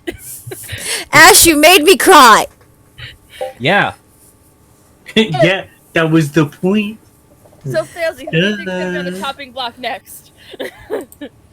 Roll the die. More of a flip of the coin at this point. Same diff. No, roll. Well, I guess it would determine whether Elway would be out by the time the others are out or not. She's coming out last. Okay. That makes sense. She has a lot to review, probably. Also, Failsy is next. Oh, good. Yeah, fun. So we get the happiness right before another sad. They're all just gonna be standing there waiting, like, when is she coming out? Keta finally comes out. She just speeds past everyone like a blur, going, "Fuck this! I'm going home." Oh no! Fuck everything here. Jumps. Da Vinci, you're gonna bring me home right now. You're gonna teleport my ass back back to the Emerald Plateau right now. And Just then doesn't yeah, ask, just mugs, and just mugs you for the watch. and then wait, and jumps into Lee's arms. Okay, now I'm not going home without my boyfriend. I'll find this. Yeah, Lee's standard reaction to everything. Just okay. Okay. All right, so This is As you, the people, do the thing we use is good. Papa. Hello, that is me over here. I know you haven't heard me since the start of the session. It's crazy. they heard you a little bit of I know break. no, it's supposed. I know it's how it's supposed to be done. It's just a little bit of a joke. 6 p.m. Eastern Standard Time. Sunday, you can find me playing Ever, the Dragon Bloodline Sorcerer, on twitch.tv/Latvian Citizen, where we will hopefully find that fucking murder dog. You know? I don't even think it's a dog at this point. I think it's just some weird amalgamation of human. It's that weird thing from Full Metal Alchemist that I don't fully understand. The one that goes Edward. Oh no! That's a baby and a dog put together. That's a very bad father being very bad to his daughter and pet. Oof. Brimstone Dad? Yeah, he would do that. But yeah, that's where you can find me. Also, then of course you can find me here, next week, on this channel. Yeah. Next week, it's the baby's turn. You can laugh at if everyone expects her to come out crying and then she's just gonna walk out like nothing fucking happened. It's yeah. It turns out that it's all just really happy memories of her grandmother. I know what's coming, and it will depend entirely on how Keta decides to take it, whether she will be crying or appreciative of perspectives. It's tears of joy. Now I'm just picturing, like, after these three, Failsy comes out. That was nice. Yeah. Get to come out. I miss those memories. Well, that wasn't too bad. The remaining three that came out first. I mean, We were destroyed.